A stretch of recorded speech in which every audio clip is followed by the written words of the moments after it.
Okay, I always give it a minute, folks, just in case, because it my screen says that I'm live, and the first few times I tried to give my intro, it just cut it off. And we can't have that, can we? No. First of all, yeah, Kimberly says no, we can't have that. See, she's whipping me into shape as we talk. Kimberly is my wonderful wife, my beloved wife, and my producer and head moderator of the channel. A lot of my moderators are out there already. And I'm going to get to some of your chat right away before we get into what's going on tonight. First of all, I hope you're all having a wonderful Memorial Day and that you've had a good and safe Memorial Day weekend. You know, I have tried to put this stream out twice. If you, for those of you who have been paying close attention, and it became a bigger job as I got further and further into the film, which is what we're going to be discussing tonight. The brand new Led Zeppelin film that is the official Led Zeppelin anthology film, as far as I'm concerned. There are some excellent documentaries out there, but with this film, we get to hear it from the lips of Led Zeppelin themselves, including John Bonham, who rarely did interviews. And I will be using quotes from the film as we go through. Now, the reason that I didn't do this stream before wasn't because I wasn't chomping at the bit for it. As a matter of fact, I would have preferred to do this stream than the last couple of streams that I did, as far as what I would just enjoy to talk about. This channel was established quite heavily. My first 18,000 subscribers were established with my connection with Led Zeppelin and another channel who I haven't mentioned in a while. I'm just letting folks get in here and so that we can all kind of, start at the same time here, folks. There's no hurry. Still the weekend for a lot of us. A couple of you in the comment said that you're at work and you'll be listening in. Oberheim's at work listening in. And you know what, Oberheim, I think you'll find this a great episode, even if you don't care for Led Zeppelin, because what we're going to be covering tonight has to do with the growth of an art, the boldness of artists, whether you like them or not. And it was good for rock and roll. And I know you're a rock and roll fanatic. Brandon. So you're at work, you're listening in, probably as more as a podcast, and we'll keep you in mind. All right. Matter of fact, I saw your comment, and I wanted to approach this story in a way that it doesn't matter whether you like Led Zeppelin or not. There can be no argument. Led Zeppelin were very talented. We're going to talk about that and everything else.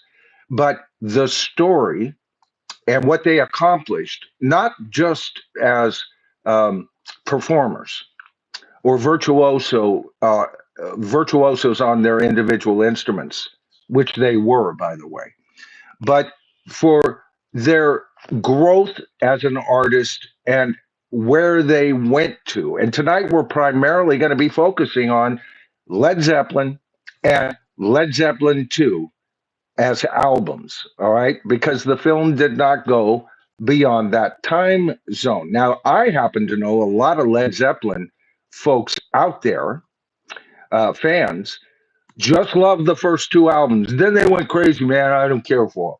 But they were absolutely fanatical about those two albums, and a lot of original, not a lot of them, but a significant number of original Led Zeppelin fans felt like they had jumped ship on them.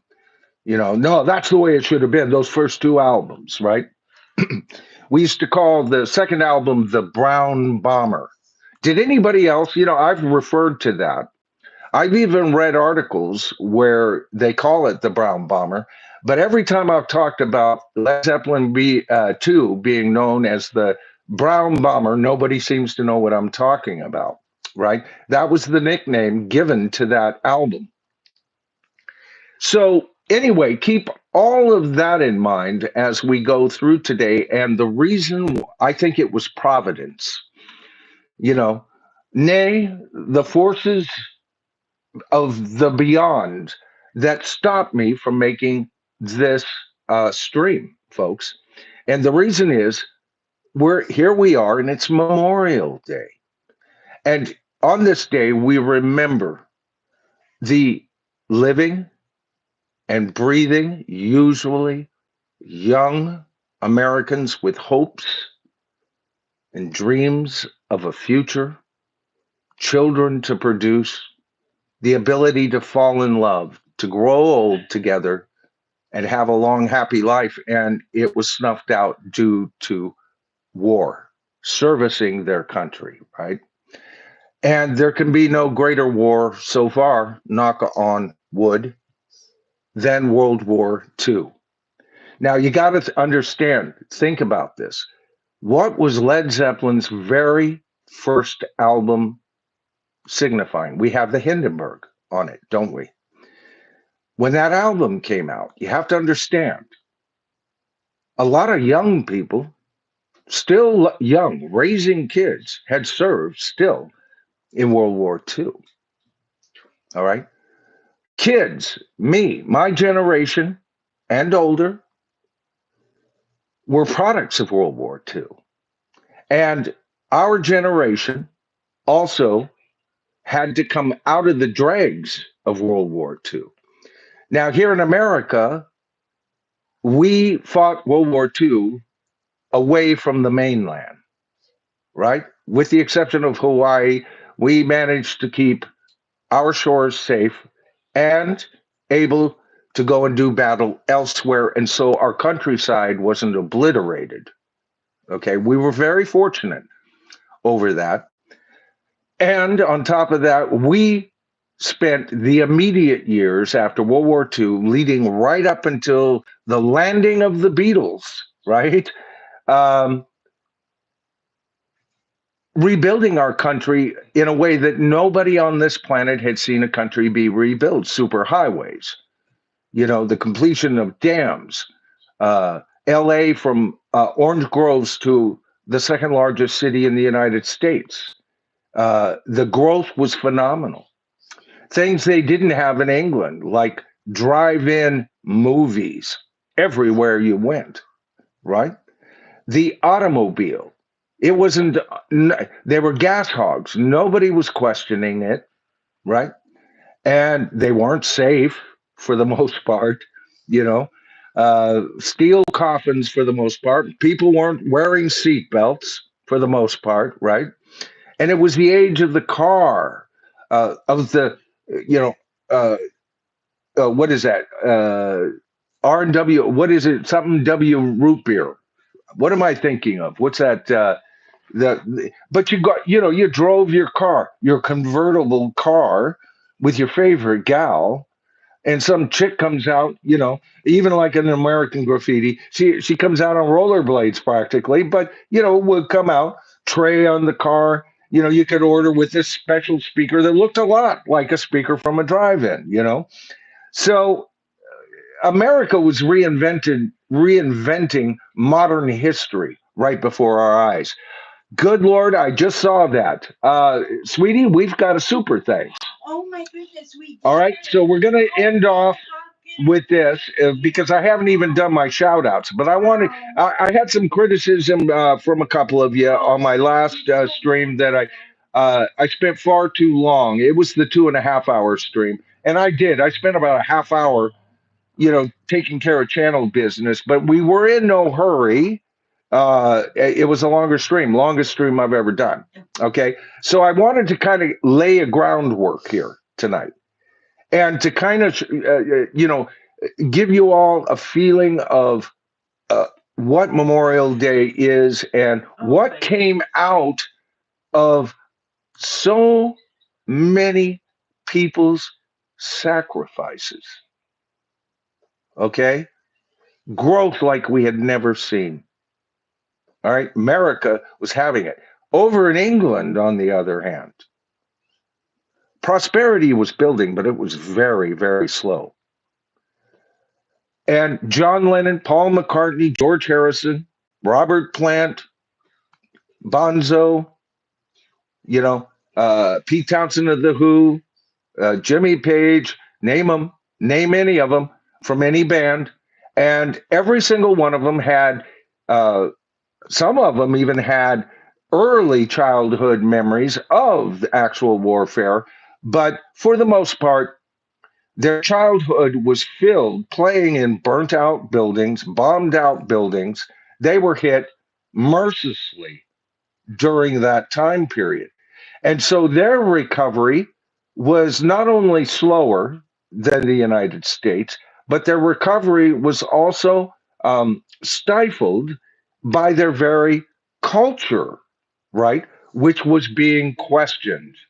You know, the old imperial culture, I sailed, chop, wasn't exactly in a few short years the swinging hot London cool dude that replaced those staunchy older fellas and politics and everything else, right? So, out of great sacrifice, tonight we're talking about Led Zeppelin. Oh dear. And out of great sacrifice comes one of the biggest bands. And out of great sacrifice came the Beatles.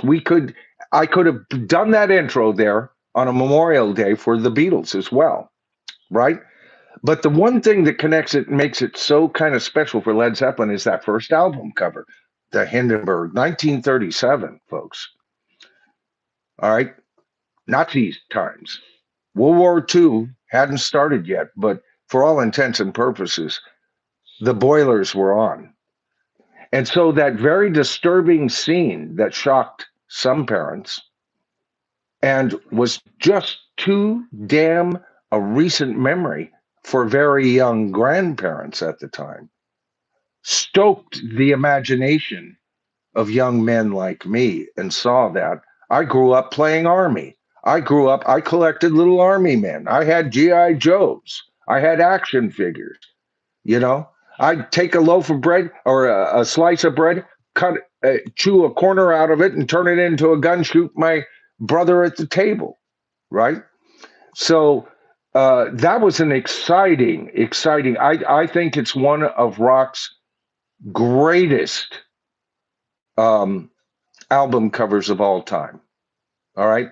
And The Brown Bummer or Led Zeppelin 2 is a great album cover in itself, but it's not as stark. But by the time they get to Led Zeppelin 2, and then I'm going to turn my attention to Bill here and give some shout outs. I've done the setup. All right. But by the time they got to 2, their sound was refining, and we're going to talk about that. I have quotes from Jimmy Page from the film, my observations, and supplemental knowledge that I have. After all, like I said, this channel was based on Led Zeppelin at the beginning. My first rock video was of the Beatles. And then I did a couple of more. And then February, which was like my fourth month, for my first 4 months, I didn't do anything about rock and roll other than 3 specials on the Beatles. And it was just me giving my response to Peter Jackson's Get Back. When I started doing this channel in February, I started launching big time into Led Zeppelin. And this is what I was going to talk about. And I want to make sure I don't lose Bill here. Let's see. There you are. I'll get to you, Bill. And thank you so much. $50. Okay. Oh, so sweet. And every time you guys do that, by the way, the channel's been going through rough times. I've talked about that. This isn't the format for that. And ever since, yeah, we've been losing subscribers on the back end. You kind of start wondering shadow banning or something like that. And you know, as soon as I started talking about it, growth started, but there's still a bit of it going on. I announced last night, by the way, that the channel had just made to the 44,900 mark. And last night's stream was very controversial. And that's why it was uncomfortable for me. And I lost 12 subscribers off of that right off the bat. Some people can't handle a dialogue. And that's sad, but that's okay because by the time I woke up, they were back. And at last count, we're now over 44,900. We're less than 100. I'll say it again, away from less than 100 away from hitting my coveted 45,000 goal. All right. I have been working on hitting 45,000 now for quite some time, and we're so close to it. And then when I hit that, I'll reset my goal, and the next goal will be 50,000. That is the number that I would never have thought I would have been able to achieve 50,000. Actually, if I'm real honest, when I first started this, I probably thought I'd be a success if I had 1 or 2 thousand subscribers. And guess what? If you're a content creator out there and you're listening in, because I do know some of you check in, I check into you guys too. Whether you say anything or not, often I don't type in either. But if you know that I know you, I'm hovering out there. I'm just so damn busy. I can't make a lot of comments. There's 1 or 2 channels, 3 channels that I will make comments on. That's Royce's channel if I'm not up, or if I'm watching one of his videos. The divine Caitlin, who I met through Royce, she has a small little channel that far too few people know about, but she's like family. I feel like I'm hanging out with family. I go over there to chit chat. And Rachel, Rachel's Ghost, Ghost 2 now. I'm one of her Patreons, and I highly recommend you guys go on over to her Patreon and sign up for it. She puts on a good show, and she's managed to get all of the, she's compartmentalized her whole approach, which I really appreciate. That she now has a political stream that I don't uh, go to too often. I might just, but I never comment on.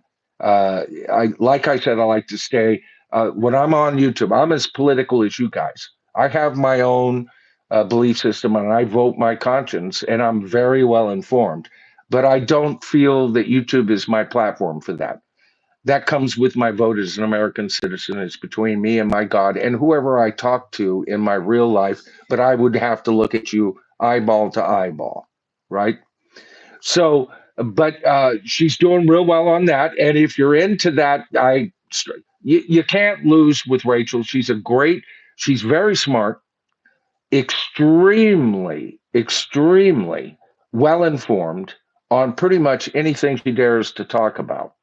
Okay, so I'll do that. I'll type in there, and the rare occasion that Soul Train Bro, I'm gonna have to shut up here because I've got another super thanks from Deuces Wild. Oh my goodness, Oh, we did. okay, Deuce, yeah, nice. boy, you must be on a slight delay, babe, because I'm I seeing am them on a before you delay. tonight. Yep, I'm on Yeah. a delay. But anyway, those are all fine channels. I also have a featured channel section of 4 channels that I actively support, who are, out there and everything. And more power to you. And thank you so much for Oh, supporting thank you, Deuces. this channel. But anyway, we have the setup. Out of the dregs of World War II emerges Led Zeppelin. How did that happen? Now, I do want to take care of some channel business, and we'll be right back with your, featured entertainment. Okay, so first of all, Bill Hawkins, thank you so much. Bill Hawkins comes in with $50. Oh my That's a large goodness, super yeah. thanks, baby. Here's what he has to say. I love Led Zeppelin, but my liking them was diluted a tad when I became aware of the pilfering of others' tunes. Okay, we'll talk about that a little bit tonight. We're not gonna. I've done a lot of videos on that, haven't I, Bill? Not denying their musical prowess. Yeah. Okay. So, well, since you brought it up, yes, they stole.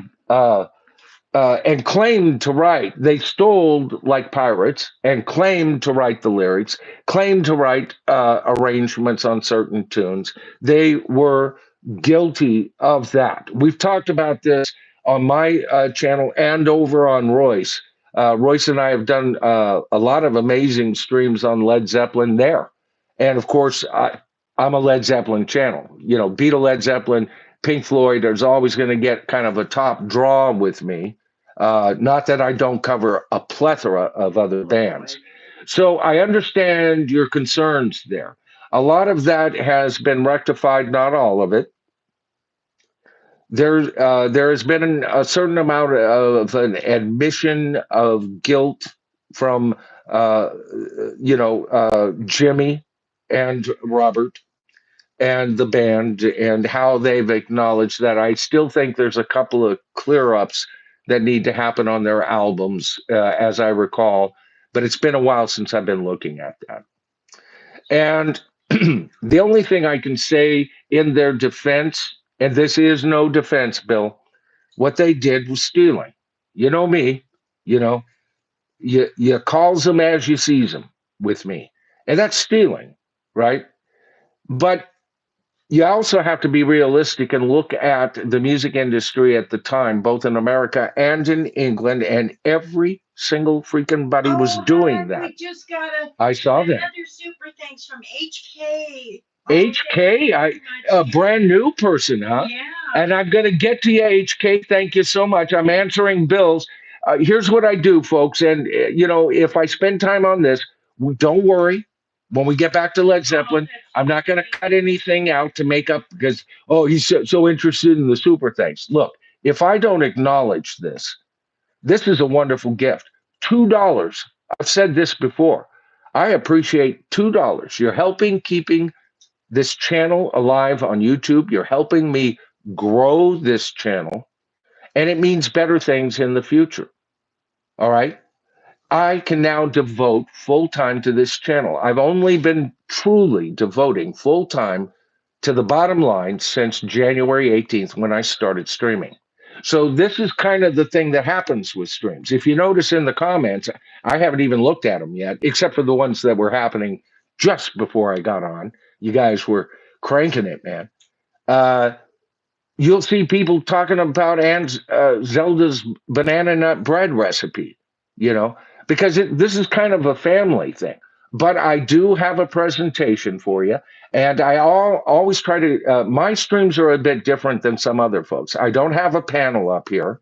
I'm not really precluded to have a panel, to tell you the truth. I think I thought I might at first, but I like the idea. And I also come off with, I've got an entire video's worth of information here. Now, if I wasn't streaming, this would have been my next video. Okay.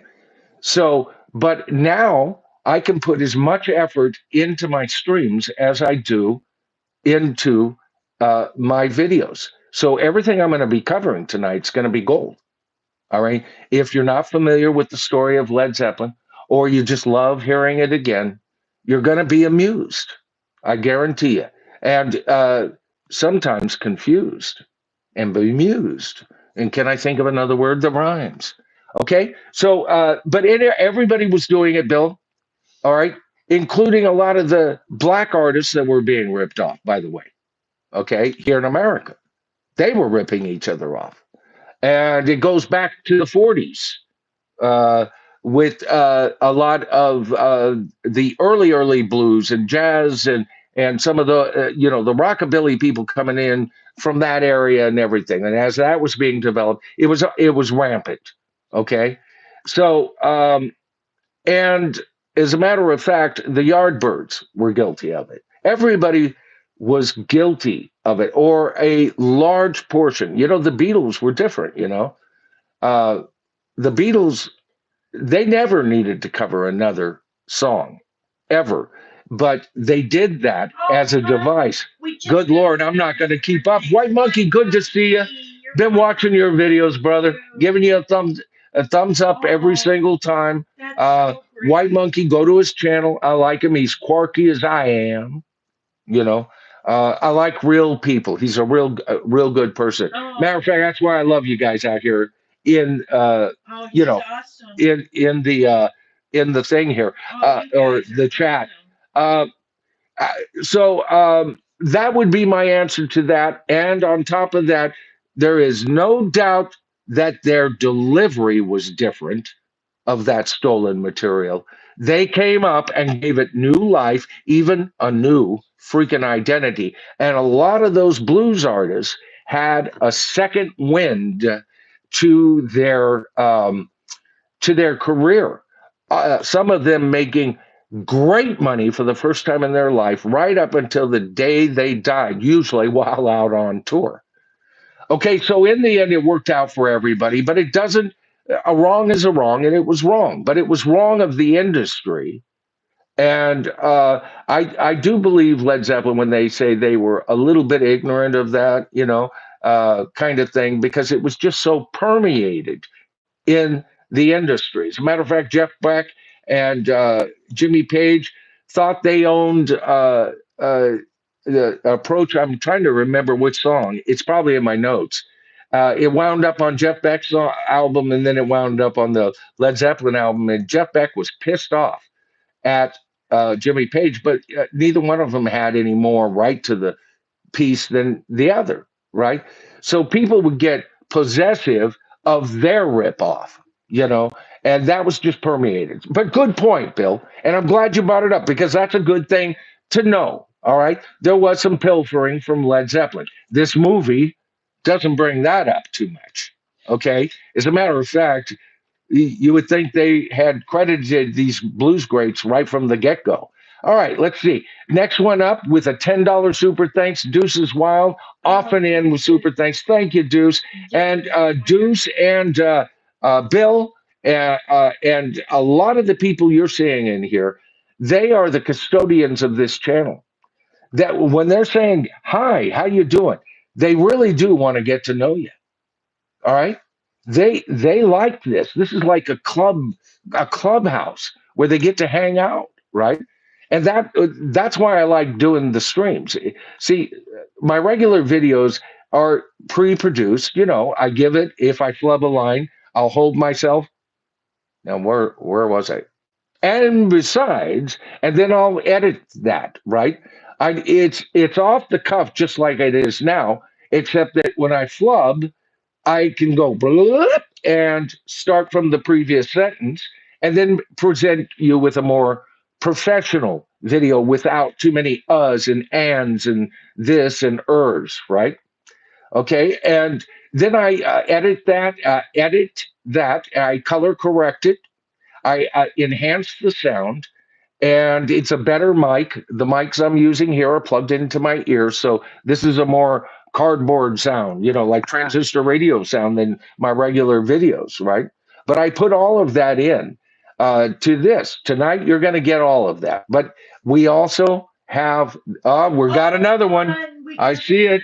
Django thought is that Thunders? Okay. All right, I'll get to you in a second, Django. We got a couple of new folks giving. That's awesome. Thank you. Isn't that wonderful, Beth? You know what? I've said it before. No shit. It all goes back into this channel, and it's what I'm doing to present. I think anybody who's been with this, well, James can tell you. I'm hoping that I haven't seen her, but I haven't looked yet. Is Helene in? Who? Helene Spalding? No, I haven't seen her. She could be here. Yeah, if she can't be here, I'm sure this is one of the live videos that she'll want to see. Helene is a matter of fact. I think Helene and I agree on our top three bands. One of you guys said your top three bands is Led Zeppelin. I saw in the comment, I forget which one. Led Zeppelin, Black Sabbath, and Pink Floyd. I agree with 2/3. Mine would be Beatles, Led Zeppelin, Pink Floyd. Black Sabbath, real close behind them, though, right? I hear you. Okay. So anyway, everything that I've ever done, I mean, Led Zeppelin established this channel, folks. If it wasn't for Wayne from Soul Train Bro, see, it was Helene who sent a share.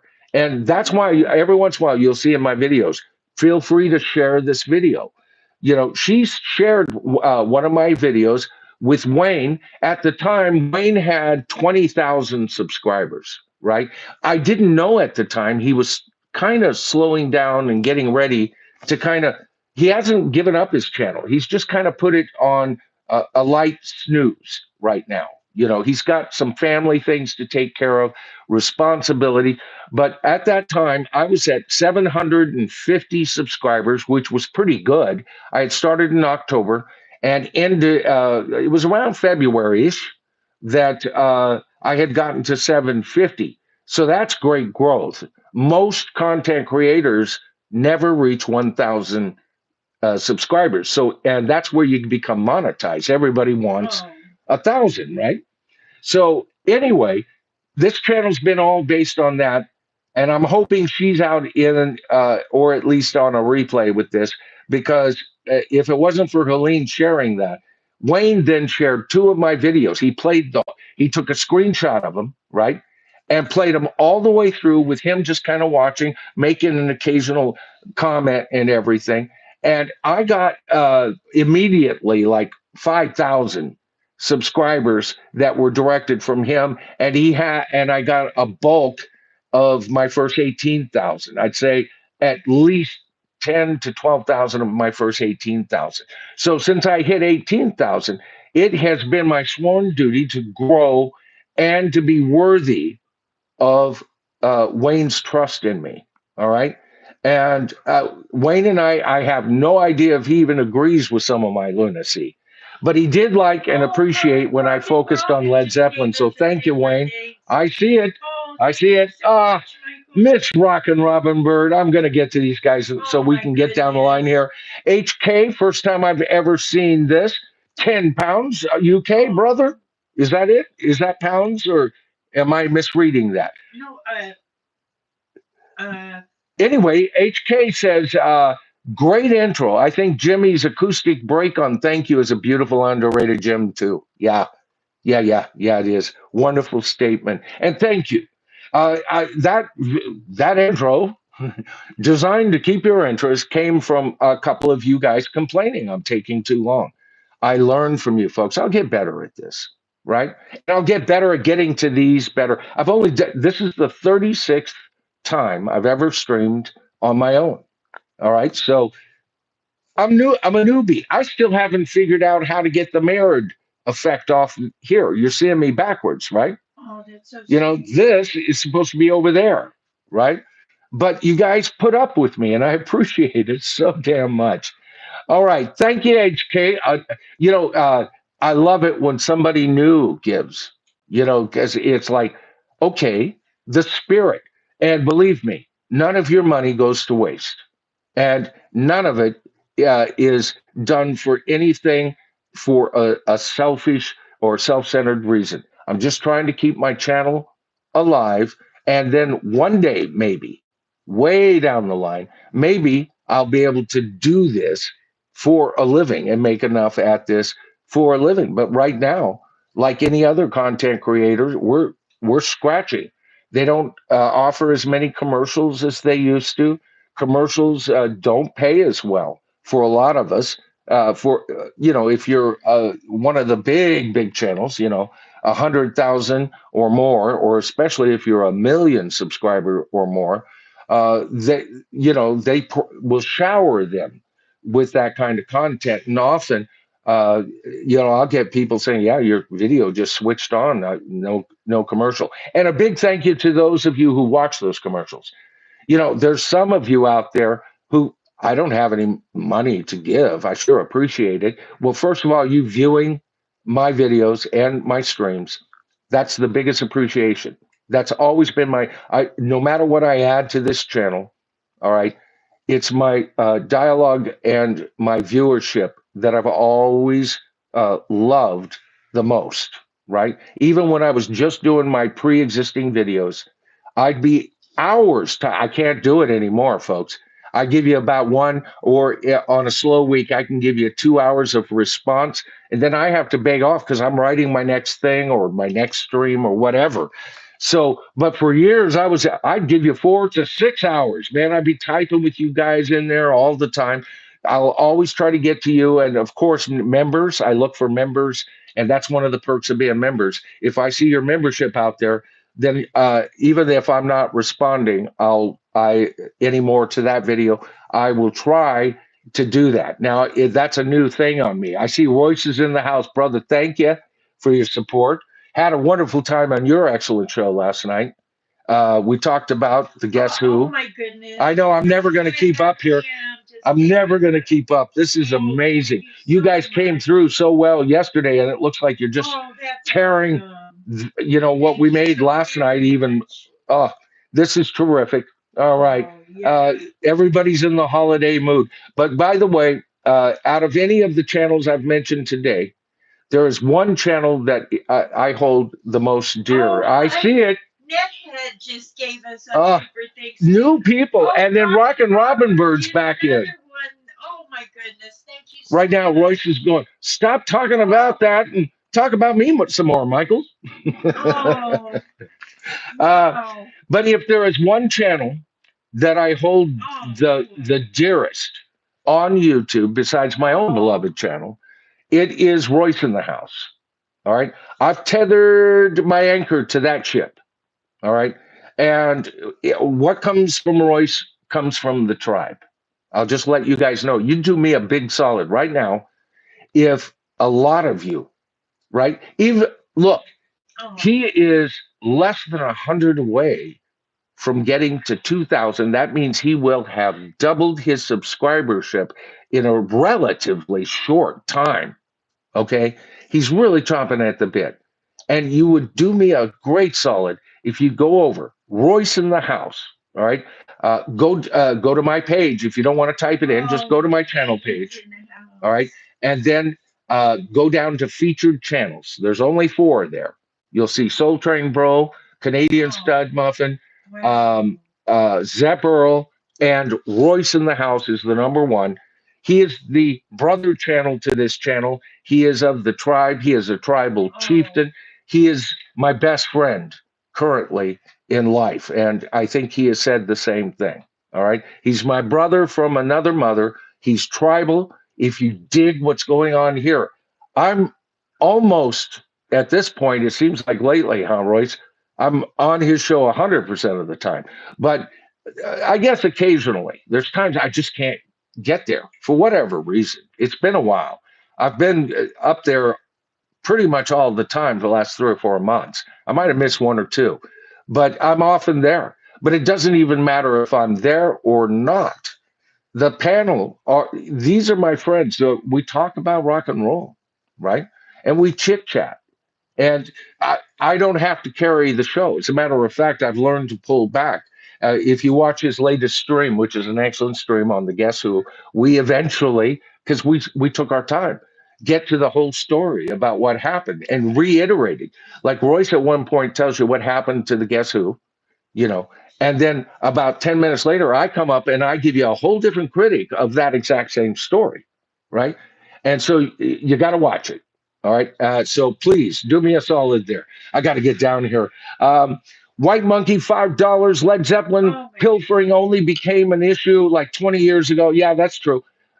They were young men in an industry where everyone was influencing and copying. Yes, absolutely. As a matter of fact, that's pretty much what I said, huh, White Monkey? Great. And thank you so much for that $5 super thanks. Next up, Django Thunders, $5. Sorry I'm late.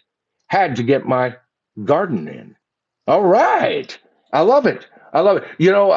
I was up against the nail there too, just before getting on. I was a minute or 2 late, and I had to get my walk in. If it's sunny, or even if it's not raining, I like to get in about 5 miles a day. All right. And so I hear you. And that's great. Everybody's out doing something and they filtering on in. All right. And thank you. Brand new super Thanksgiver. Rockin' Robin Bird, not a new super Thanksgiver. And one of my $2 warriors. I always bring this up when she gives me $2. $2 counts, folks. And I'm just as thankful for this $2 as I am the 50. All right. This is a gift from the heart. I appreciate it, ma'am. You are awesome. She says, I'm psyched for this. Thank you, Michael. And thank you. Thank you, Rockin' Robin Bird. Okay, we've got 45 RPM, who I've got to get over here. Brand new channel member. All right. I recognize that. Oh, yeah. Right? He's on the list tonight, darling. Yes. $5 super thanks. Thank you. And he says, I thought the film was very good. Just short of great. Yeah. Okay. Good. I like that. What is he talking about, Mildred? Well, hang with me here, folks, as I get through this. A concert film at times. Yes. Sort of, kind of. All right. Yeah, it is. But okay. Yeah. Not as live, not as, I saw footage being used from a different recording all over the place. I'm sure you did too, 45. But I don't care. It's wonderful. It's a great film. It needed to be, this film was needed decades ago. Uh, as a matter of fact, Jimmy Page has even said that he put the kibosh on an official Led Zeppelin documentary type of thing many times because people just didn't get the music, didn't get what Led Zeppelin was about. They wanted to focus in on the groupies, the shark attacks, and the near fatal automobile accidents and all of that. Did you notice all of that stuff is not in here? That's on all the other documentaries. For the most part, all that stuff isn't in here. You know, the horrors and stuff like that. You just got. Uh, for one thing, it's like the Beatles anthology, and I consider becoming a Led Zeppelin to be an anthology project. And the only thing is, there's no plans for anything else. And I'm going, Jimmy, come on, you're getting older. Get in there, get to work, Hey, get this hon. guy going for the next two albums, and then the next. Yeah, baby. Deuces Wild said, "Read mine." He gave us one a while back. Super things. Oh, Deuces did I Wild. miss you, Deuce? Hold on. He says, I let's see. White Monkey. "Yeah, Hold on. HK. Deuces Wild. Oh, you're damn right, brother. yeah." $10. I didn't go up far enough. There's so many of them. Oh, thank you, Deuce. I do appreciate this Gotta read $10. Deuces. Sabbath is another being formed by World War II. Absolutely, right? You know, Northern England. Yeah, yeah, yeah. Heavy. You know, their background. I when I think of it, I envision lots of cranes and work and post world. Yeah, yeah, I hear you. They formed in Birmingham, right? That's what I couldn't remember just now. A Nazi bombing site, coupled with the steel mill. See, I had I had the vision, Deuce, didn't I? I was calling it before I read it. I love this. Uh, they formed something heavy and special for the masses. The psyche is unmatched. Absolutely, Deuce. Absolutely. Thank you for bringing that up. I apologize for not reading it because that's a comment we needed to talk about. And by the way, uh, can you imagine how that band finally got together with Ozzy? I want to make sure I don't pass anybody here. White Monkey, I did get a hold of you. Yeah. Okay. Um, he walked in, you know, have PA system will travel. I've said this in past videos. You know, I've got a PA system right here. Very powerful one for a small club PA, 1200 watts Oh my RMS. goodness, Rockin' Robin. Yeah, I see it. I see it. I'm going to get to it. You guys are on Wow. fire tonight. So, Oh, yeah. thank And you so much. Storm Cop was going, yay, tonight there's no end, no time limit. I'm going, oh, wait, what are you talking about? Me, we, white man. You know, I was seeing that and I'm going, well, you're speaking for me. Well, you guys, there is no specific time period. We'll get to this whole Oh, story thank tonight. you so much, All right. Rockin' Robin. I have to, you know, because this is going to slow me down and I will not cheat you. We'll get there. I know I've got people going now. I'll come back in Helene's in a the house. half hour. It won't take that long. All right. So, Helene's in the house, hon. who? Helene. Helene, we were talking about you, darling. Are your ears burning? She's here. Yeah, great. Yeah. I was hoping you'd be here for this one. I already explained to everybody, you and me, we have I think we have the same three bands we like. We like the Beatles, Pink Floyd, and Led Zeppelin. And Led Zeppelin is our connection, isn't it? Right? And it was Helene that sent Soul Train Bro, my, you know, the link or the share, and then he put me from 750. Oh God, like I said, 10 to 12,000 of my first 18,000 I could account for from his support. So you know, Helene is the one person that you will see occasionally get shout outs because I got to figure a way. I'm not doing those rollouts like I used to do. There's far too many members to do that. But in those rollouts, Helene, it doesn't matter whether, and this was true of Royce before too. Those two people, it doesn't matter. As far as I overrode everything. They are official tribal chieftains. All right. and I seek out their advice. They have been with me from the very beginning. So good to see you, Helene. I had Kimberly out there watching for you. I told her before we started streaming. I'm hoping Helene sees this. All right, and then Django Thunder's brand new person to do this. I may have seen a couple of your comments, or is this the first time you've checked in? Sorry, I'm late. Had to get my garden in. He said I covered that good, and I probably said that right. Rockin' Robin Bird. Again, I'm psyched for this. Thank you, Michael. I'm just making sure I don't miss anybody at this point. 45 RPM. I thought the film was very good. Okay, great. Concert film. I guess that's not a bad thing. We talked about that. No, it's not. And I agree with you. That's what we were talking about when I had to go back and catch the comment that I missed. So here we are. Nethead, another new and very generous $10 super thanks. Oh, Did I say 45 gave us five, right? Rockin' Robin Bird, I think I said she gave us two. And $2 adds up. The power of two, I'll always say. Nethead says, and welcome, Nethead, new 2 month viewer. Okay, so you've been with me a little while. I think you got a flavor of me. And if you go back, you'll see, the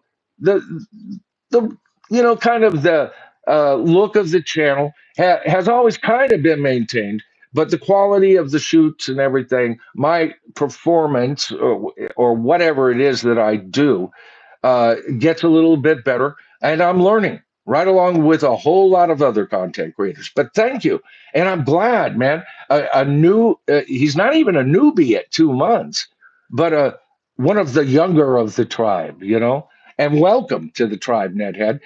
New 2 month viewer, first time live viewing. Okay, I thought so. Usually watching reply at 5:30 a.m. Eastern Standard Time. Okay, so Rockin' Robin Bird again with another one. Oh, thank you, darling. $5. Nothing but that. And she's got a little thing. Let's see. You're number one. She's got this little icon going there that's moving. And oh, hi. Thank you, Rockin' Robin. I appreciate it. Let's see. Did I get everybody? Nope. Rockin' Robin Bird is in with another $5. Coming in big time tonight. My fave, Zeppelin. Thank you, Michael, for this live tonight. Thank you, Kimberly. All right. That's what she says.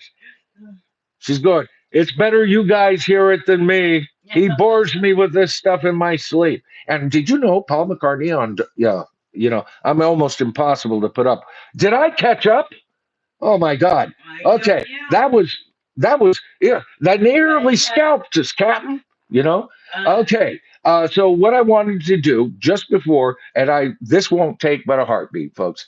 These are the people that gave me shout outs in the last night, as a matter of fact. Just the Facts Man, go to his channel. Goodness. Michael Boswell just gave you 5 memberships. Oh my goodness. Oh, Michael, thank you. That's like a $25 super thanks. Michael, thank you so much. I'll get to that. Oh, and I should explain this. Those go to the YouTube algorithm, okay, because I do have some new viewers in tonight. You guys have made yourself know. And the YouTube algorithm then spits it out, right? So if it spits it out in your direction, you get a chance, grab it, and it gives you a month free, I believe is how it works, right? And then you can find out what's happening on the other side of the channel. I got hundreds of videos over there. All right. I had trouble. My Patreon side won't let me upload to the quality I want, and it got to the point I can't upload past a certain amount. It got too limiting for me. So my focus right now, I will be doing something on Patreon in the future that is more akin to its limitations. But there are no limitations. I can shoot the same way I want, present the same high def quality production that you get here on the channel. And so I've put my focus on the memberships, and I'm just getting in to the job. I'm quite aware I'm within a day or two of having to have another bit of product for you folks because you support me. So thank you so very much for that. My goodness. And so if you get a chance, go ahead and do it, and you'll get your shout out in my next stream, and you'll see what I mean here in a minute. But first of all, Just the Facts Man came in with a $10 donation last night. Thank you so much, Dan. Go to his channel, another brother channel to this, another panel member from Royce, and he's got a new interview set up with Mark Farner. He's going to be interviewing along with Royce, I believe. They're going to be interviewing Mark Farner. All right. So if you want to be able to see that, go over there, hit that subscribe to the button or to the tribe button. He's tribal, baby. And then tap the top bell notification. It's going to be worth your while. So thank you, Dan. Storm Cop came in with $10 last night. Deuces Wild, $10. Ben Scheidecker came in with a $5 and then followed it with a $10. I want to thank each and every one of you. You're keeping me alive. Okay, now where else was I? Here are the new members from last night because new memberships were given. And I think it was 10, but we got 11. So one of you joined of your own accord. Thank you. All right. And it's my intention to want to keep you guys. I want to do something with my memberships that is worth you supporting this channel financially. All right. And it's coming your way. I saw that, Ben. Thank you so much. I'm going to get to your comment here in a minute. Then we're getting on to Led Zeppelin. I swear to God. All right. So here are the new members just from last night. All right. We have FVDNZ, Joe Bag of Donuts. Love that handle. Thank you, Ben. RC Pro, longtime viewer. Ben, good to see you, brother. Ben is always so generous. Yes, he is, baby. Yes, he is. Tim Henry of Music Life, a relatively new viewer. Good to have you on board, brother. 45 RPM, great. Paul Lou, Loki, Tio, it's good to see you out there, Loki. Cardboard Kenny, long time commenter on my channel, long time viewer. Good to see you and the tribe here. Sean Spring, Darren S., and my favorite handle of the night, Be the Love You Seek. Yes. All brand new tribal members or elders. And if you get that offer, you too, for at least a month, can become a tribal elder. I saw it. With another one. I saw it. Oh, thank you so much, okay, so let's get over here. Let's see, how far did I want to go with this? Okay. Let me take care of these, and then we're going to start the main portion of the show tonight, folks. You guys are keeping me on fire, but don't worry. Like I said in the last time I streamed, I'll make it worth your while. If you have to go and make yourself a sandwich and come back, or just join us as you can. But we're going to get going here. I don't want to stay too much longer on this though, because Deuce is wild. Goes, oh yeah, buddy. You don't even know what you're talking about. Okay, so let me make sure. Did I get Michael Boswell with the 5 new memberships? A wonderful gift. We got a Rock and Robin Birds 5. Then we had Ben Scheidegger, another $10. Good Lord, how am I going to keep up? Got a $10 tip today at an A&W. Thank you. That's what I couldn't think of before. Where I work. I am paying forward that tip to you, Michael. Oh, thank you, Ben. My grandfather was a World War II vet, Navy veteran, in the Pacific Theater. Horrible war. None of it was good, though, brother. None of it was good. Rest in peace, all our fallen heroes. Indeed, I agree. Absolutely. White Monkey in with another $5. May 24th, birthdays, Bob Dylan, 84. Tommy Chong, 87. I guess, yeah, that makes sense. Kind of shocked me there for a minute. And I turned 60. I know, shameless plug. Happy birthday, White Monkey. All right? Whether it happened 2 weeks ago or 3 months ago. I see it. My goodness gracious. James, you're just not going to let me get going. James going to make sure I'm going to stream all night, right? Thank you so I think much. it's a plot, baby. He supports this channel so much. Yes, he does. James is probably my oldest ongoing. I may have gotten 1 or 2 over the months that I was on, and probably 6 months apart, and each of them $2. But James must have been like the 3rd person to ever give me a super thanks, and he has never let me forget it. Thank you so much, brother. And your support of this Oh, channel. Joe's You here. are a tribal chieftain. And also, you know, I've talked about people who I rely and support on. Oh. James, one of them. All right. I take his advice Oh my and goodness. Michael his response Boswell is serious. just gave you another I know. I see Oh, this. that's so Good Lord. nice. Thank you, Michael. So happy birthday, White Monkey. Oh, Happy birthday, 60. You're just a young pup, right? I remember 60. 60 was good. All right, Deuces Wild in for that $2, the power of two. You can see how many twos we've loaded up here tonight, right? It counts, folks. Thank you. The power of two, he says. Good Lord. We're of like mind, Deuce. It was like I could feel that line coming from you because I didn't read that portion. He says the power of two, may it shine the light. Absolutely. Storm Cop, $10. I just didn't want to be left out. Laughed out loud. Ah, James, you're never left out. You know that. Wow. Nah, core guy right from the beginning. You know, also a guy who gave me some well needed boost of confidence at a time I needed it. Thank you, James. Stephen Fox just I see this. And is this the first time for Stephen? I think it is. Welcome, Stephen. I'll get right to you. Michael Boswell with another $2. To all Vietnam vets from this OIF vet, thank you. All right.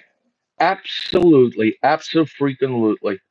And it's interesting on especially what we're going to talk about tonight. Okay, and then with a $10 super thanks, first time that I've noticed Stephen N. Welcome, Stephen. Long live rock and roll. Appreciate you, and I appreciate you, Stephen. Thank you. Okay, so now we want to think about when we. I've talked about how. This tribe. Let me make sure how far I went in with the intro and everything. Uh, okay, yeah. Okay, so let's get back to talking about it's post World War II. Things are looking up in America, looking up in England, but very slowly. Um, Jimmy Page in the film. Goodness, I see that. Robin just came up with another super thanks. Thank you, Rock and Robin. Rock and Robin says Jimmy Page is one of my favorite guitarists. He is my favorite, the favorite guitarist of me. I think he's rock's greatest guitarist. Okay, so you're preaching to the choir, Rock and Robin. You are absolutely preaching to the choir. Okay, so we talked about the Hindenburg disaster, the imagery, what we were talking about. We talked about where England was and the young people at that time, what they were growing out of, the greatest generation. All right, looking for a future. The future's so bright, I have to wear sunglasses, type of stuff, right? Oh my goodness. Okay, so Jimmy Page in the film, he says he starts the film by saying his parents and his grandparents had spent the bulk of the 20th century involved in two world wars. Their life was World War. Can you imagine that? And think about how much of the 20th century was involved and affected by two world wars and a whole lot of police actions that weren't cool either, right? He said, though, he always felt that there was a hope for the future and he felt that it was catching, right? Then he said, especially after he said that, he said, especially in America. He says, it was different what we were getting from America, right? And so the hope was bright and everything, and you had hungry young artists trying to claw their way. Where's my spot in this new art form, right? You have a couple of young artists clawing their way into the studio scene, recording hits. Let's see, who was it? Well, we'll get into that a little later. By major people, right? Jimmy Page, John Paul Jones, at very young ages, got in to the studio work, line of work.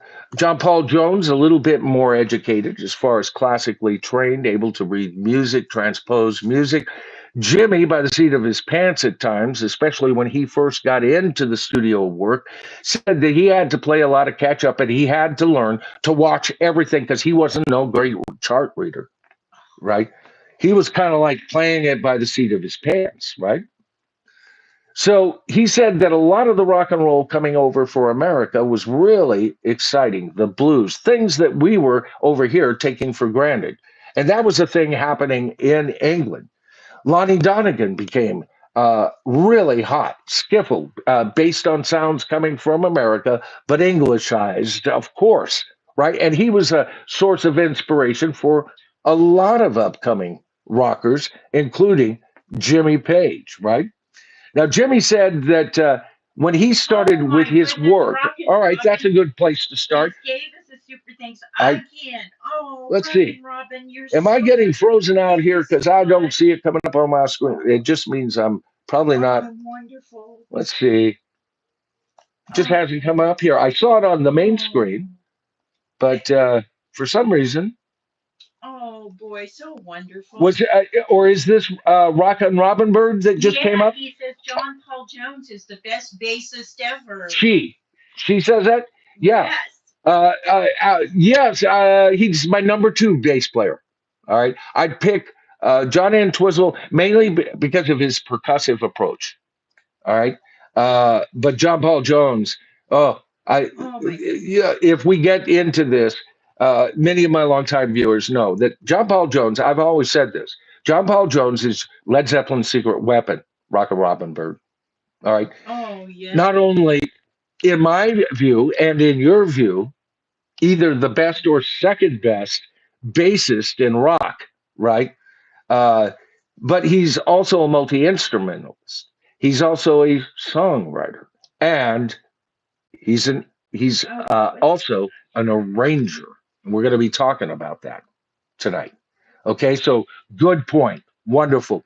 So, what did Jimmy have to offer?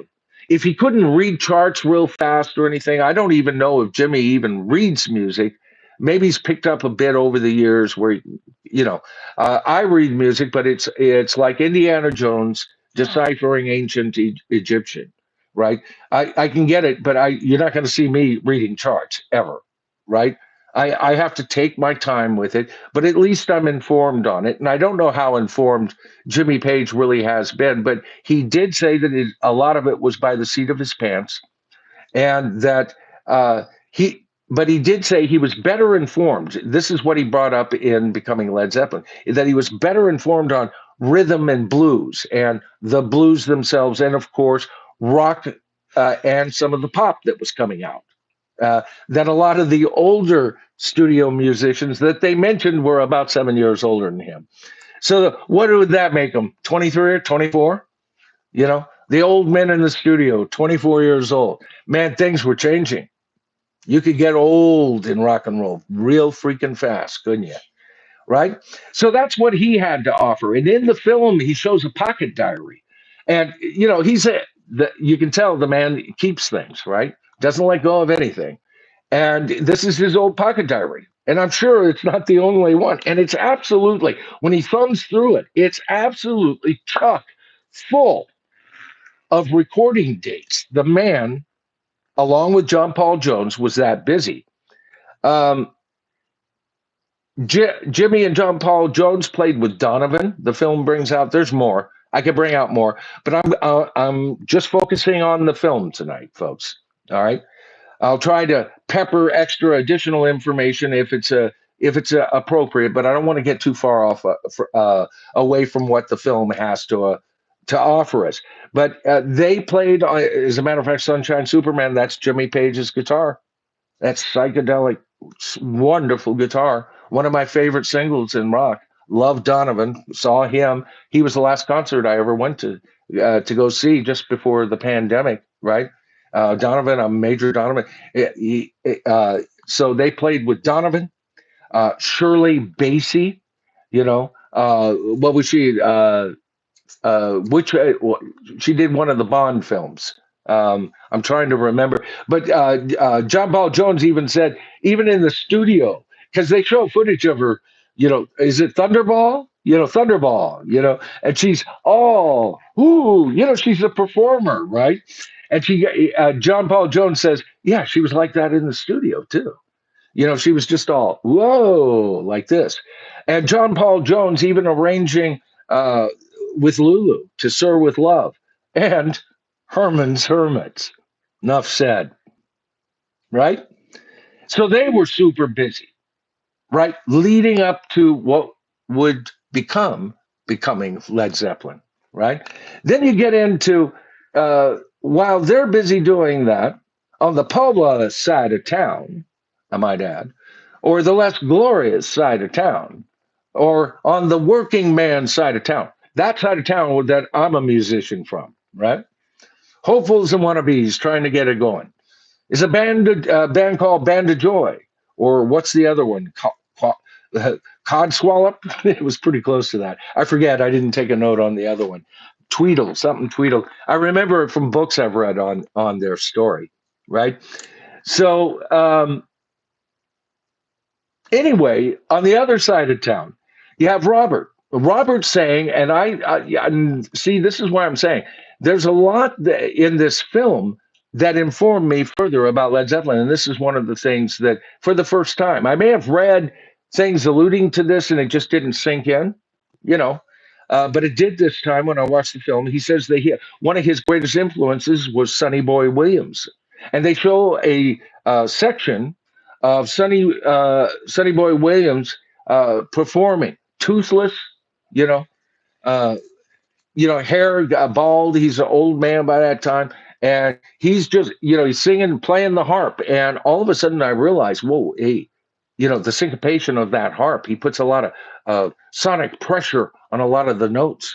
A boom, boom, boom, boom, boom, kind of attack of the notes, and you listen to a lot of Robert Plant's harp work on the first two albums, and you can tell where he got that bit. And of course, he's looking to become a singer. He convinces this fellow named Perry Foster from the Perry Foster Band that he was just the right singer for that band. Now, Bonzo, who, and I'm not getting into their childhood and everything too much, but the film does go into that. Bonzo said right from the beginning, and this is a quote from the movie from an interview we've never heard before. First time on a live stream, folks. Well, at least in my quadrant of the universe. And Bonzo said in the film, for me, soul music was a strong influence then. James Brown, I mentioned James Brown on Royce's show last night, didn't I? And my introduction to James Brown. Bonzo said James Brown was a big favorite because, the drum sound was just amazing. I thought, I'm going to get that sound. When I was 16, I went to see a group with Robert Plant, singing. The gig went incredibly well because he was great, right? Now, Robert remembers that gig.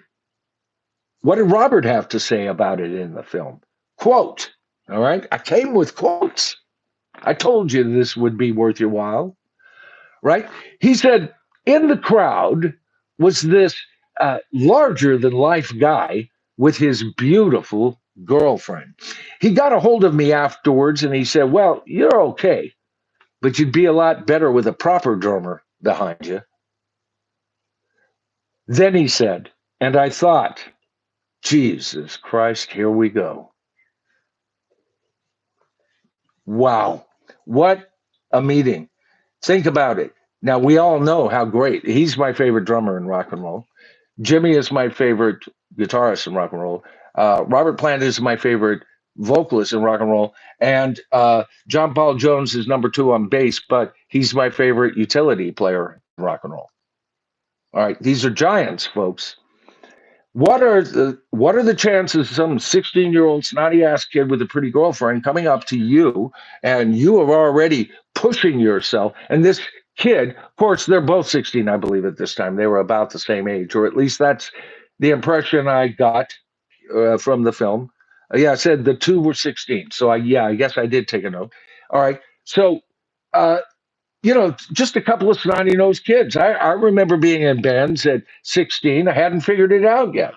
Probably in my third or fourth band by the time I was 16. Right. I was in my first band at 15. So, and that's how you get it. You're in one band. No, these guys aren't as good as me. Or the guys leave you because you're not as good as them. You kind of get weighed in. You know, you are to be seen, you are measured, and you have been found lacking. Or you have been found worthy. That's how rock bands kind of came into being back in my day. And last band I was in quit, good Lord, probably about 12 years ago. It was still the same thing, right? Rockin' Robin came in with another super. My goodness. She's coming up green on here, and then I look down here, and on yours it's blue. That's interesting. Rock and Robin Bird. Woohoo! My favorite stream yet, Michael Zapp. Right. I agree, man. You are a rock star. Man, she is on fire tonight. Okay, so both of them are 16. They're trying to get going. The band of joy is going. They actually make some connections. They actually do a uh, they record a single. I don't know if they got down to an album, but they got the single out, and the single didn't do very well. It's called Memory Lane, and you know what? When I listened to it, it sounded like Clap 2 to me. I couldn't believe that a song from any member of Led Zeppelin would sound close to like a Clap 2 song, but it had that psychedelic British kind of thing going for it, right? Of course, Robert was in and out of trouble. As a matter of fact, it was Bonzo's wife who kept saying, "Stay away from that Robert Plant. He's no good. No good. No good. That man ain't gonna." Robert Plant in the film's talking about, "Hey, one night I was out and we were siphoning gas. Stealing gas. I've never done that." Yeah. All right, I was 16 at one time. 65 cents a gallon. Are you kidding me? That's a lot of money. But yeah, and actually, he wound up homeless, right? And so Bonzo was getting a lot of pressure not to perform with him, but there was a connection that they would neither forget whether they were currently performing with each other or not. Now, the film doesn't bring out that Robert also had a lot of contacts at this time, was working on possible recording deals, possible contracts, things like that. But nothing was coming to the fore. I've covered that in uh, past videos as well. But the film kind of glosses over that. Remember, this is the anthology. This is them fondly remembering their tale. Yeah, babe. Stormcop says he learned about Led Zeppelin because my favorite band of all is Def Leppard. When I discovered they were a giant influence on their band. Yeah, I absolutely, and I'm a big fan of Def Leppard. Oh, yeah. Not everything they've done, but they are a class act. I love Def Leppard. All right, so I'm right there with you, James. I hear you. Right. Well, I'm going to pique your interest even further into Led Zeppelin because it's the musical story here tonight that I find absolutely phenomenal. All right, so we talked about Memory Lane, how kind of quirky that sound. We talked about how Robert Plant's almost in near do-well mode at this point in his life. He doesn't talk a whole lot about his connection with his parents at this point, and I'm trying to remember. I've read the story, but it's been a while. There may have been some, probably him going back home, or he just wasn't going to go back home. I'm not sure which. Like I said, the film kind of blends over that. He acknowledges, he was a tough haul there for a while. So they were all set. Now we have to get back to Jimmy. Jimmy gets to a point where he's getting bored of doing the studio thing. He's got friends out there that are in bands. He's made friends by being in the studio system. He's known Jeff Beck for years.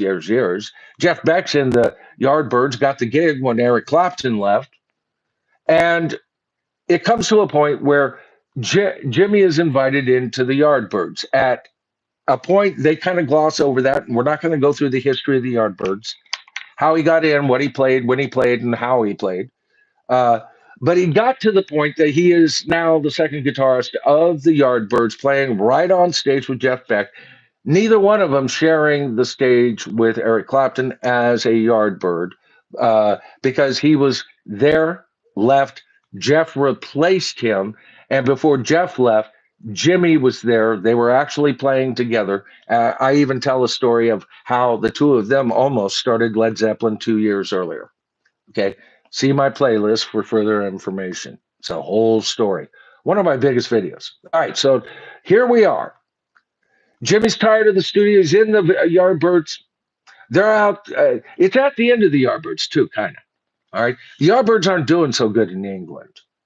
All right. They're seen as an oldies act, although they still have a very good fan base in the United States, and that's where the money is. And of course, Jimmy and um, Jeff Beck and the Yardbirds go over to America and they tour. During the course of the tour, Jeff Beck gets into this. I don't know. Yeah, that's a whole other story too. Due to a girlfriend's influences and everything, and just his nature, which is a whole lot like Eric Clapton, in that you can't pin him down to one project too long. Jeff Beck quits the Yardbirds. Now it's right about this point that Jimmy Page has no, and the film brings up another thing here. The one thing that he got from Jeff Beck that besides sharing the stage with him and being introduced to being a rock star for the first time in his life, official. I'm in a rock band. I'm a rock star now, not just some studio musician on rock records, right? Is that he got a backup guitar from Jeff Beck, a 1959 Telecaster that Jeff just used as a backup guitar. Now, Jimmy said he calls it the Dragon, right? And that its intonations were just spot on. He could get any sound he wanted out of that guitar. He called it like Excalibur.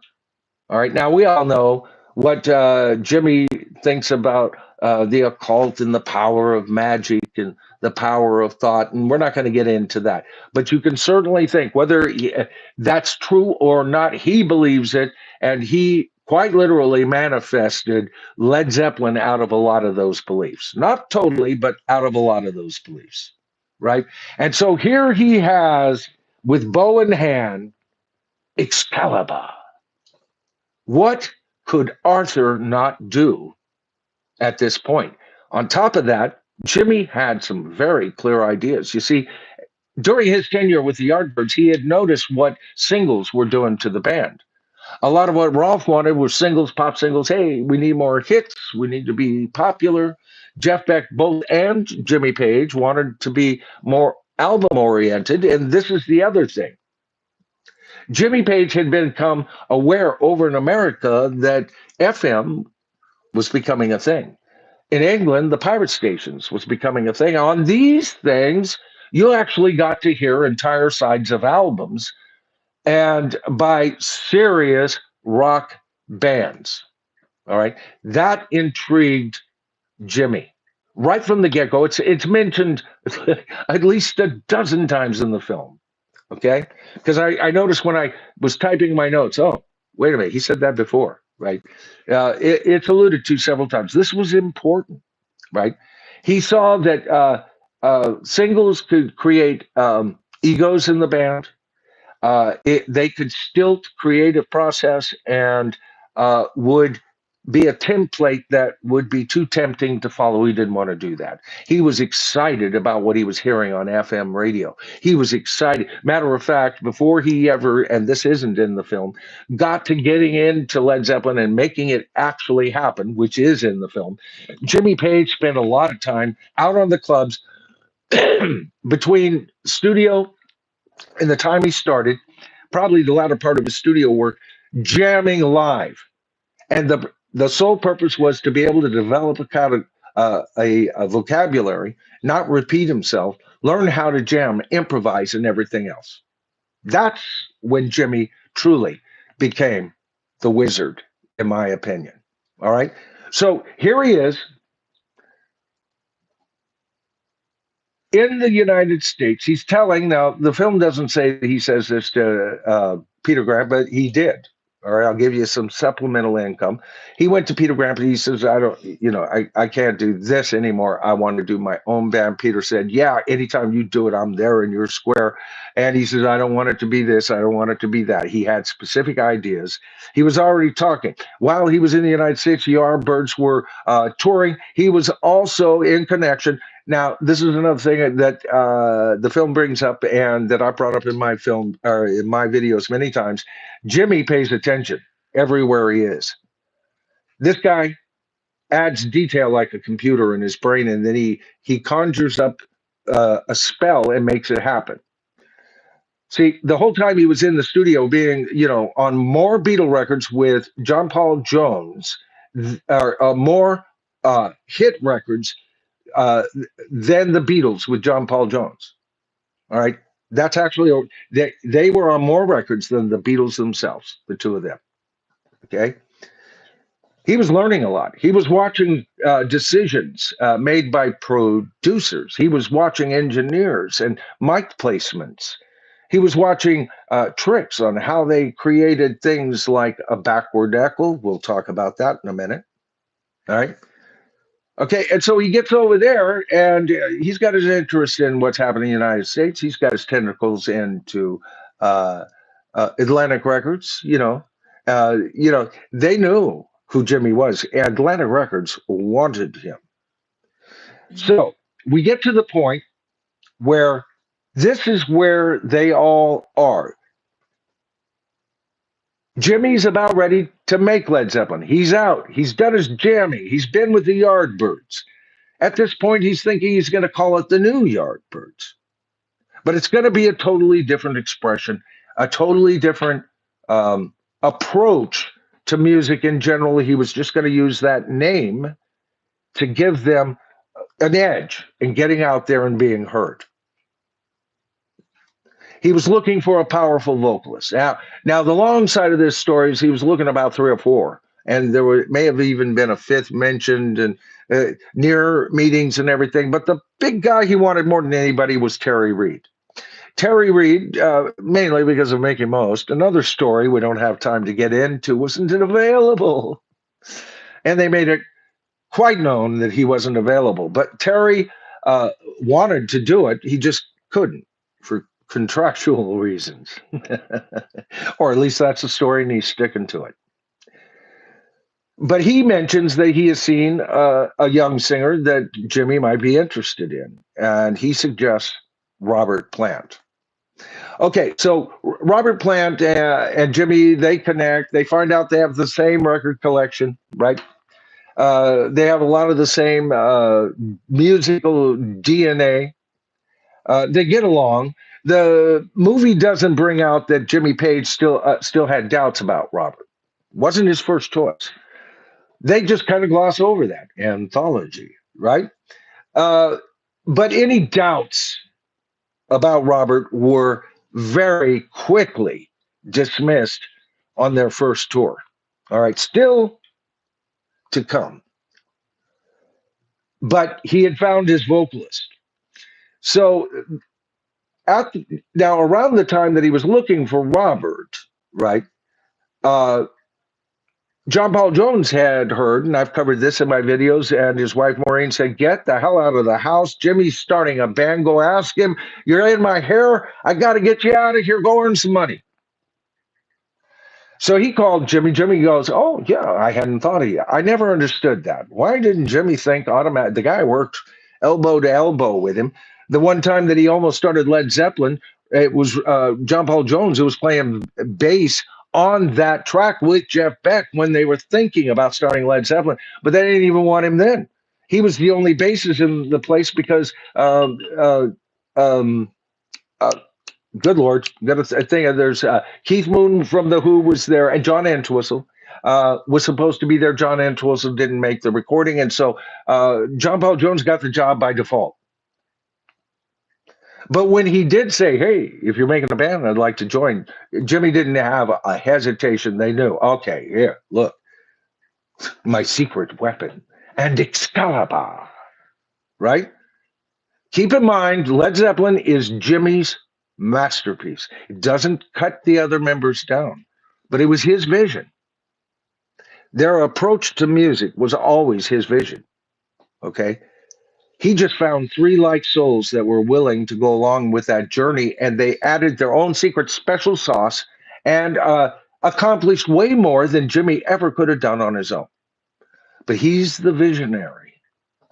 Never forget that. So after they get together for the first time, the four of them get together in a small room. They say it's just a real small room. They didn't know what to play, and Jimmy said, "What about the train Cap a Rollin'? Do you know that?" John Paul Jones said, "No, I don't know that." Right? He goes, "Well, it's a blues thing." It goes here and it goes there. He goes, "Oh, yeah, okay. Oh, I see what you're doing. 1, 2, 3, 4, bam." By the end of that performance, they all four knew they had something special. None of them had experience playing with other musicians ever before.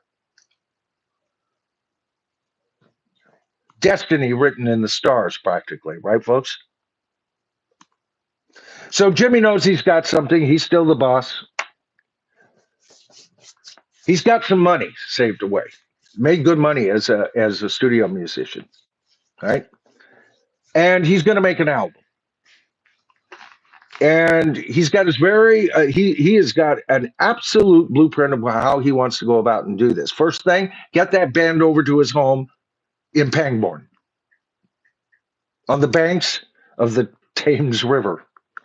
And the movie shows this. What a beautiful! Oh, I look at that and I'm going, as a musician, I'm, oh God, that up.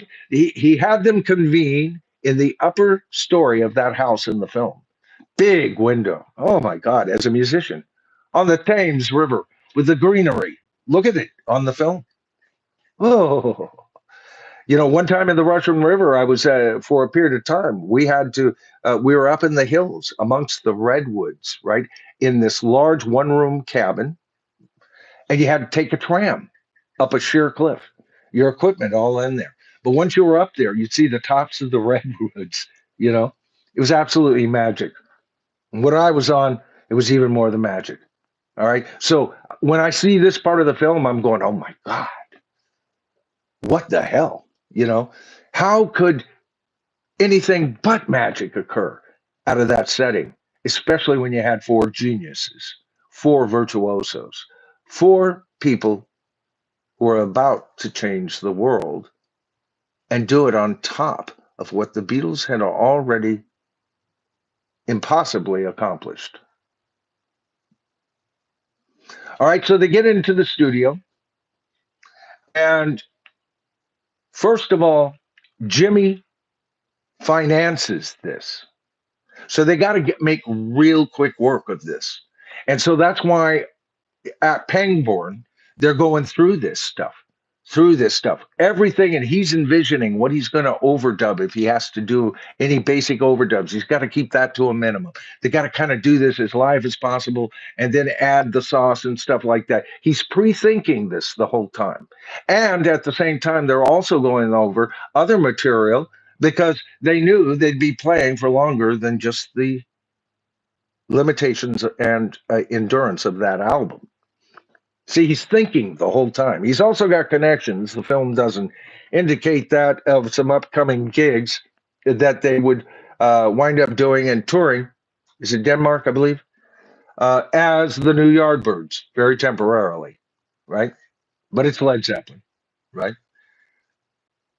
So that hasn't happened yet, but they got over here, and within 36 hours, now that doesn't mean they went in, and 36 hours later, they had an album. No, but 36 hours of recording time. They time that shit, folks, because they charge per hour in a studio. And this was coming out, I think, a little bit with Peter Grant, but I think that it was Jimmy Page that financed the bulk of the album.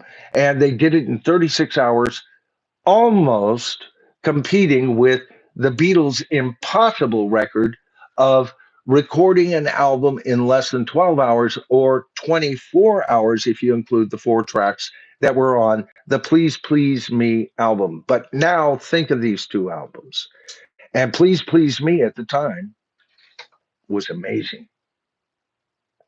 Please Please Me to this day is amazing, but it is locked in time, isn't it? It's early Beatles stuff, right? And they would develop their sound more by the time I really hear the Beatles fully arrived as, yep, here we are. Don't nobody complain no more with their third album, A Hard Day's Night, the British version. Wonderful album, masterpiece, right? But here you got this incredible album, and it's done almost as fast as that. Now you got to take a look at those two albums, don't you?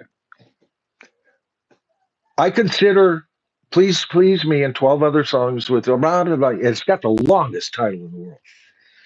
A near masterpiece. And under the conditions of recordings and how it happened and everything, an outright masterpiece. But Led Zeppelin 1 is a masterpiece that everybody pretty much recognizes. I mean, or certainly a wide audience recognizes that there's just no freaking question. Led Zeppelin 1 hit the fans like a ton of bricks. And they did it in really quick fashion. And one of the reasons why wasn't just because of limitation of funds, but because Jimmy knew what he was doing.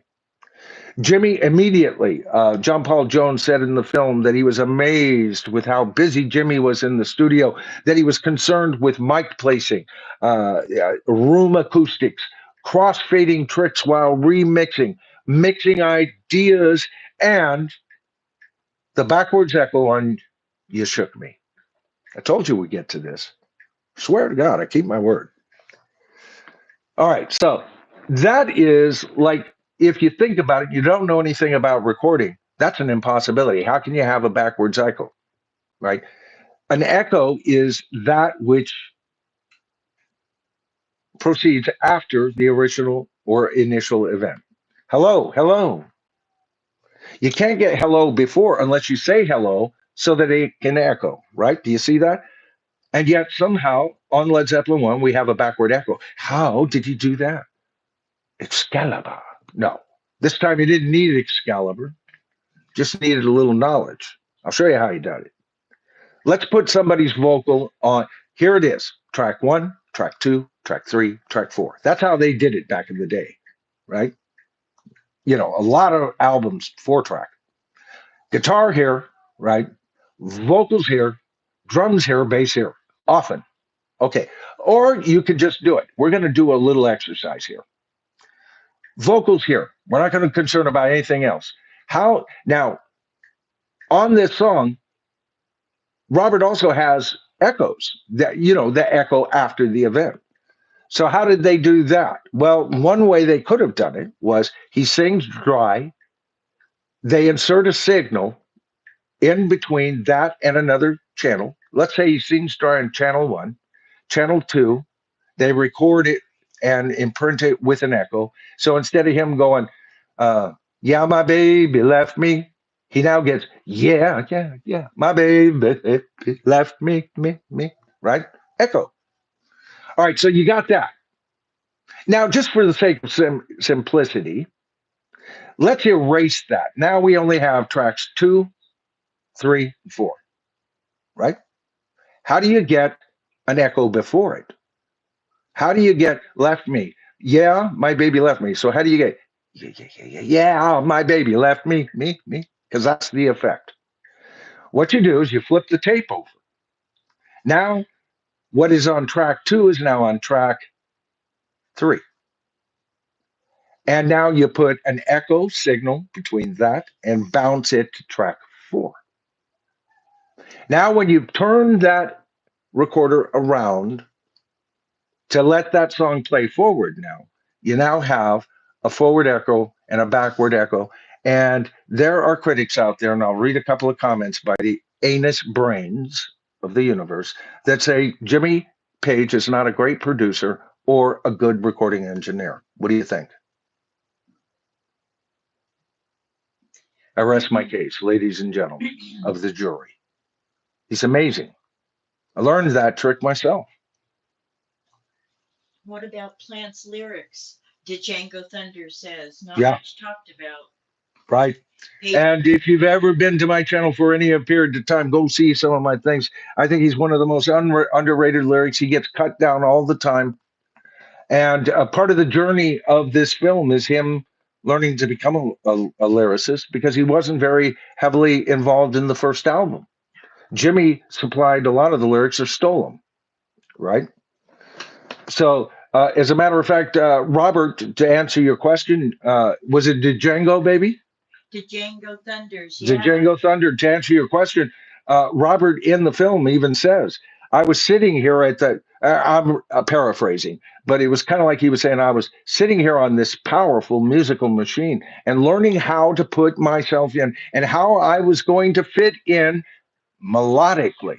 Then it's Jimi Hendrix in the film that says, "I had written a lot of the lyrics in the first uh, album, but on the second album, I also wrote some lyrics, but I was really interested to see," is how he put it. He was hoping, begging, pleading that Robert would turn into a good lyricist. And I think Robert Plant is a fabulous lyricist. Django?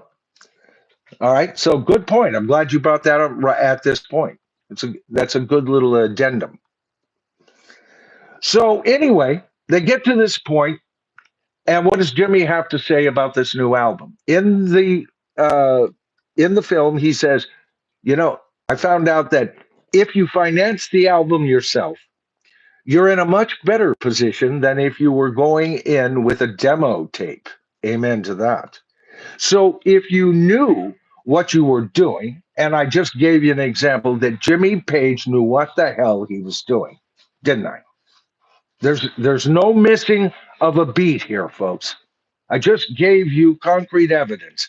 So his statement here, when he says that, this isn't some rock star rambling. Oh, like we're fucking genius. No, he knew what he was doing. He says, so if you knew what you were doing, it made sense to complete the album and then go down to do a deal. And he knew he was looking to Atlantic Records. Had interest in that long before he actually went there. In the film, it says they went off and met with Jerry Wexler of Atlantic Records. And again, he reiterated to Jerry that there would be no singles. As a matter of fact, he said, quote, "We are an album band. We are not fond of singles." He went on to say, "We could call the shots because we owned the album." So here's another thing. Jimmy's not a bad businessman either. And he's partnered up with the muscle and not a bad businessman himself, Peter Grant. So good of a manager that Jimmy could allow Peter Grant. And yet here we see Jimmy could be quite the businessman and involved in decisions. He just wanted the freedom to play guitar, to create something new, something he heard in his head, something that hadn't quite been achieved. And it had to be multidimensional. He knew that. He knew it had to be powerful. And he knew he had a lot of influences that he wanted to filter in there. So after they do that, Ahmet Ertegun and everything. Jimmy Page was quite the prize. Atlantic thought of them as quite the prize. So they go, sure, was their response. John Paul Jones, here's what he had to say about it. Peter Grant wouldn't let any record executives anywhere near the studio or the band. And they were terrified of him, which was brilliant. He started smiling and kind of chuckling when he said that. To have that freedom, which was unheard of. Now, you got to understand, this is coming from John Paul Jones, right? Why is that so significant? Well, in the studio, he didn't have that kind of freedom. And as a matter of fact, when he'd be doing arranging to make extra money and stuff, there was this one guy, I forget his name. Was that Mickey Most? It was probably Mickey Most. Drop him off an envelope at 6 in the evening after he had been in the studio all day. and he'd drop off the notes. You need this arranged, I guess a tape or something, and he'd be arranging the damn thing in the middle of the night, get a little bit of sleep, back to the studio the next morning because he had to make a living. So when he says this, oh, it must have seemed like he had died and gone to Shangri-La, right?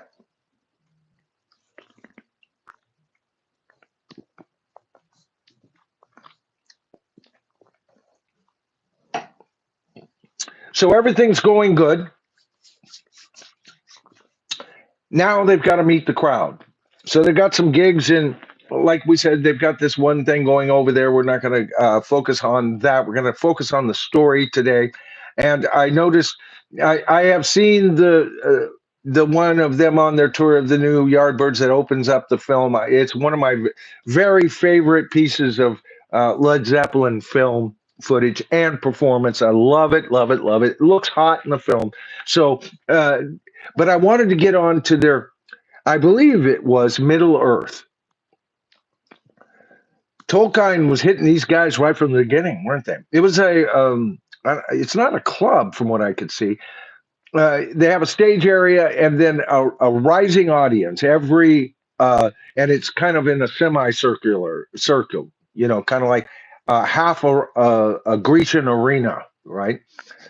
This shell-like thing, and every seat behind the preceding seat rises so that nobody's heads are in the way.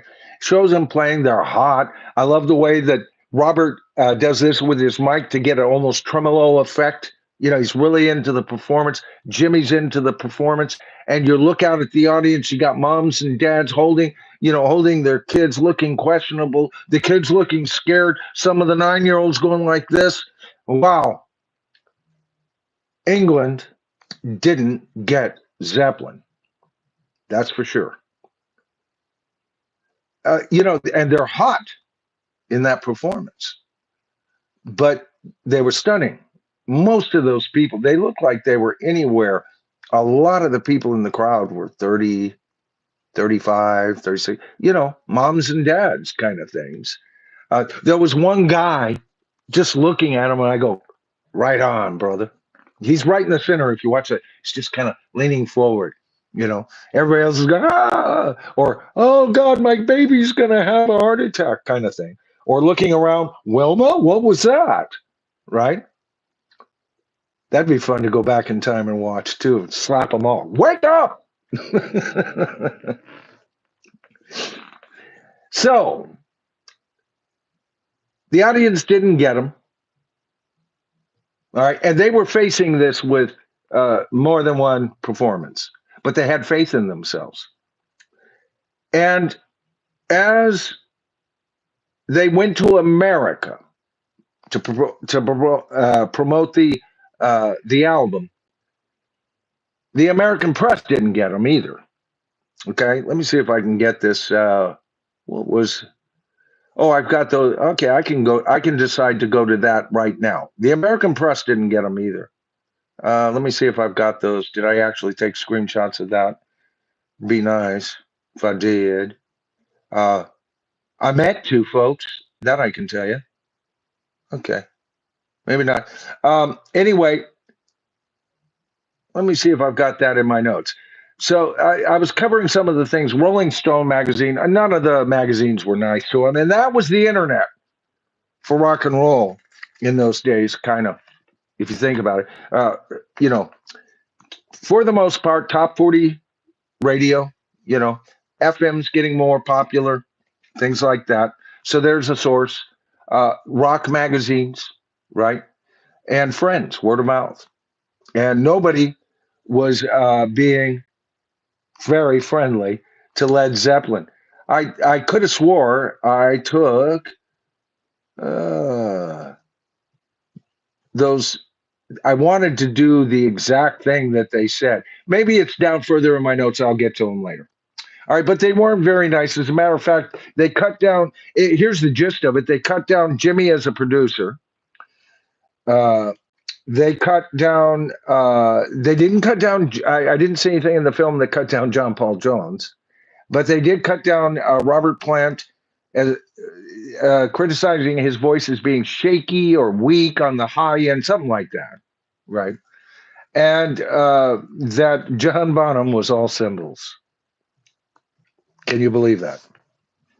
All right, so it was kind of like that.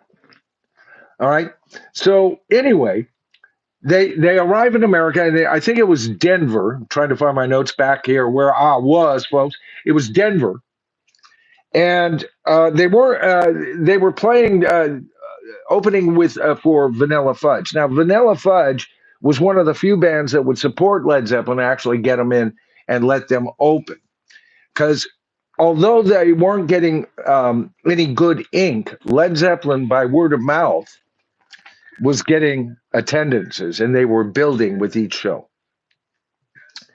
And the fans were being fanatical about it. People were finding their albums and the album and buying it at that point, right? So they start in Denver, they wind up in Seattle, and a bunch of things. They kind of swing from Denver. They swing north, and then they drop straight down to L.A., where they hang out at the Whiskey A Go Go for a while. Jam with Alice Cooper, have some adventures down there, because they know they're heading to a critical part of Peter Grant's plan, right? Robert Plant, remember, Robert Plant said, going to America was my dream for every reason. They needed to make it. They were planning to make it. Their own country wasn't showing them a lot of love. Nobody in the world, as far as the press, was showing them a lot of love. Not a whole lot of love. See what I did there? And yet they were bound and determined. They believed in themselves. As a matter of fact, at Denver, it was Jimmy Page who said, play for ourselves, stay focused with ourselves, and jam. The best thing that could have happened to them was when they faced adversity at that Denver show. They had some adventures up and I've covered this on past videos, and they don't cover this. In the film, you almost think like they magically went from Denver to, they barely mention the other ones, but from Denver to, LA, just to set up the Fillmore West, the Fillmore West show that was being held in San Francisco. This was critical. All right. They knew, because then they would swing east. They needed to really break it at Fillmore West. Robert Plant later said from Peter Grant, backstage, told him, if you don't crack it here, it's over. And then he looked at the film as he's being interviewed, and he goes, no pressure. Right? This was key. I've got a bootleg of that performance. Amazing. Completely different Led Zeppelin than you hear on the albums in many ways. Wonderful performance. Anyway, they killed it, of course, or we wouldn't be talking about them. They'd be a footnote in history if they hadn't. They killed it. It was in every newspaper on the planet the next day. Whoa. These guys are something to see live. From that point on, the fans made them, bought their album, and in ensuing years, bought their albums, right? Some fans following them from show to show. No band wanted to have them open up for them. There's no point in coming on after Led Zeppelin played, right? And nobody certainly wanted to open up for them. It's like, oh yeah, the yawn before the storm, right? So they're getting more popular. Word of mouth is building. The album is selling like freaking hotcakes, and they are all of a sudden, it seems like, overnight superstars in America. They conquered America, and they did it bit by bit. It's not like they landed, at Kennedy Airport and did the Ed Sullivan show and, hi, we're here. No, this had to be more meticulously planned. Don't tell me Jimmy Page and Peter Grant aren't a wonderful pair of businessmen, because Jimmy never totally gave way. He just wanted somebody he could trust that would handle all this. Here's what they had to say. I found it. Concerning the first album, Rolling Stone, Jimmy is a very limited producer and a writer of weak, unimaginative songs. Thank you, Jan. Concerning Robert Plant, it said, prissy Robert Plant's howled vocals are strained and unconvincing. Greatest singer in rock. Greatest guitarist in rock. John Bonham, the greatest drummer in rock. What did they have to say? John Bonham smashes his cymbals on every beat. The song is very dull, very redundant. In other words, boring. John Bonham, boring?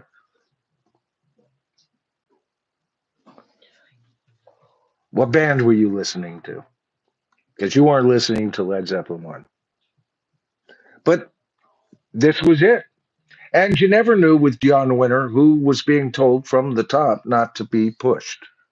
I've told the tale of how Paul McCartney released his Ram album, and the writer was going to give it a thumbs up, and Jan Winter was in John Lennon's camp, and he didn't want Paul getting any good press. He put a kibosh on it and even told them to write a bad review, and they did. So, one of rock's cretins was doing Led Zeppelin dirty right from the beginning. And if you weren't doing Led Zeppelin dirty, you certainly were ignoring them as an audience in England, for the most part. Yeah. Of course, I'm going to hear from some of you, oh no, I knew, I was there that night.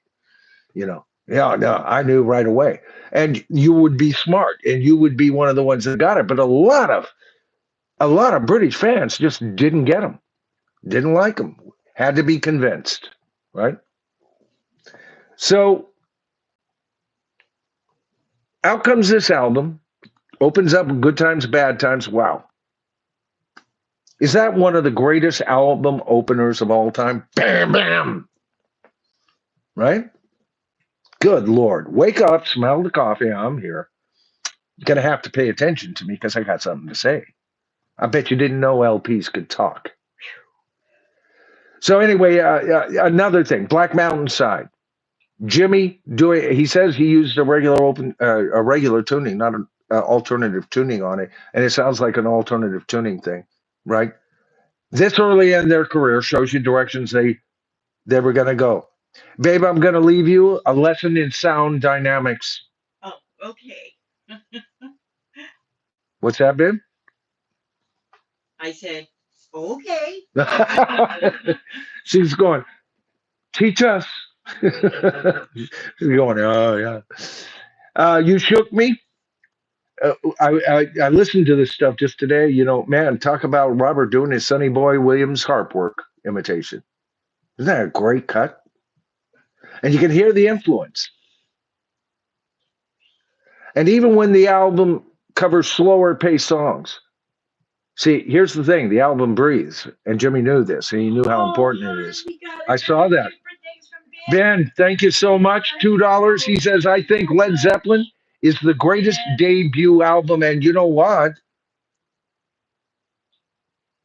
Yeah, out of my top 3 bands, yeah, it would be. Ben, you made me think there for a second. The greatest debut albums of all time. God, it's got to be right up there. I always rank it lower than some of their other albums to come, but I always, in any ranking, I always make this known. It's my favorite album by them. It's the one that tugs at my heartstrings. It was the first thing I really, I took that album and I was trying to learn it. I started studying that album, right? I love Led Zeppelin or Led Zeppelin 1, depending how you look at it. So even when the album changes, pace, by doing slower tunes and everything, often within The slower tunes, there's a buildup, there's a crescendo. See, these are the things, even people go, yeah, but it wouldn't be until Led Zeppelin 3 before they really truly embraced the light, heavy. No, that's not true, because that's not the only aspect of light, heavy. Goodness. Oh, Robin, gave us another one. thank you so much. Rockin' Robert. And Zepp is the best follow up. Oh, good. Yeah, good point. Oh, thank you so much. You know, uh, I mean, it's got Ramble On, my favorite Led Zeppelin song. So you know I'm going to love it, don't you? We'll get to it. Thank you, Rockin' Robin. Oh, I appreciate it. Okay, so anyway, all these songs, you know, we're talking about the dynamics. See, the light and the heavy didn't just happen with, oh, they're doing an acoustic related song now, George. This must be the light they talk about with the Led Zeppelin band, right? No, it would be the light heavy approach to very electric songs where, you know, it'd start off and then all of a sudden, you know, and then back, you know, songs should breathe. Led Zeppelin got that. They were a shock. They were the closest thing. Many people think the very first heavy metal band, Just right? gave us a super thanks, hon. Oh, Deuce, thank you so much. Another $2. The power of two. I second that. And Zepp 2, best 9-song album ever. Oh, God, you guys are giving me ideas. Oh, my goodness. I'll be reviewing this. I go, oh, Jamone, there's another video I should do. You know, the best 9-song album ever. It's just one of the best albums ever. But then, yeah, with Led Zeppelin, it's in competition with, you know, I mean, basically 9 other songs. I include Coda, or albums. I include Coda. So, and with the new expanded Coda, and looking at Coda as an anthology, they're all masterpieces to me, right? But we're talking the first 2 albums. This is the identifiable early sounds of Led Zeppelin. And what I'm trying to bring up with these 2 albums, and Ramble On is an excellent example of the light in the traditional sense, right? And more Tolkien influence. But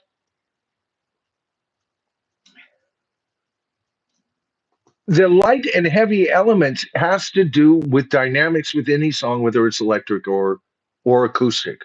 You can get quite heavy with your acoustic guitar, especially if you got finger picking. You know, see, dynamics is relative. Let's just keep it at that. All right. So anyway, we talked about these. Babe, I'm going to leave you a lesson of sound. I talked about You Shook Me on there. Even the album covers slower pace songs. Yeah, we talked about that. Okay, so anyway, the band does real well. They get back from that first tour. They're exhausted. Robert Plant starts saying, you know, we get back there, to tell you the truth, I didn't feel like talking to anybody. I didn't know how to explain what happened. Other band members going, oh, they were just in bliss, but also realizing that, you know, they're back home and it doesn't mean a whole lot to a lot of people. I think it was Robert that even said, how can you explain to somebody who didn't experience it, right? And it's time to get their sleeves up working, and it's time to get another album out. Concerning that album, Jimmy Page said, quote, I knew what we had, and I just really wanted to knock everybody dead with it. Had a whole vision for the next album. It was going to be very cinematic in its approach to how the music is done in the first place, let alone what the overdubs and the layer work are going to do. So Jimmy got the band together. They went over to, again, his place in Pangbourne. They went over a whole lot of love and what is and what should never be. 2 completely different kinds of songs. And what is and should never be, another lesson in dynamics of heavy and light existing within the same song, but it starts off very, ooh. And then we've got a whole lot of love. Da-da, da-da, da, you know? So they're going to go over that. Jimmy goes over it. John Paul Jones remembers being totally blown away with the riff for a whole lot of love. Everybody was. It's catchy, right? Robert Plant said, my songwriting capabilities started to kick in because of the color of the playing that surrounded me. Now think about it. Now he's talking about the color of the playing. Before he said it was more like, he didn't use this, but if I had been talking like him, basically writing a wild beast with those three and him trying to fit in, right? Now he sees the other three as a color palette. He sees himself as an artist. So the chords of A Whole Lot of Love inspired Robert to go to the blues for lyrics. In fact, he went to Willie Dixon's You Need Love. All right. As recorded by Muddy Waters in 1962 for a portion of the lyrics. Another guy who ripped off another guy, right? See what I mean? And here's the thing, ripped off or borrowed too heavily or whatever you want to call about it, A Whole Lot of Love. There was nothing like we hadn't heard anything like this before. The zipper-like effects. I've gone over this when I've covered the album. Just go to my Led Zeppelin playlist, folks. I've covered every Led Zeppelin album. Click on one that covers the second album, and A Whole Lot of Love is a freaking masterpiece. Ranks very high on my list for Led Zeppelin songs, right? And it was the first song I ever heard by Led Zeppelin. I got to be honest about that. Now, when it got to what is and what should never be, the template was a little bit different, right? And they said on this album, everybody started having more input.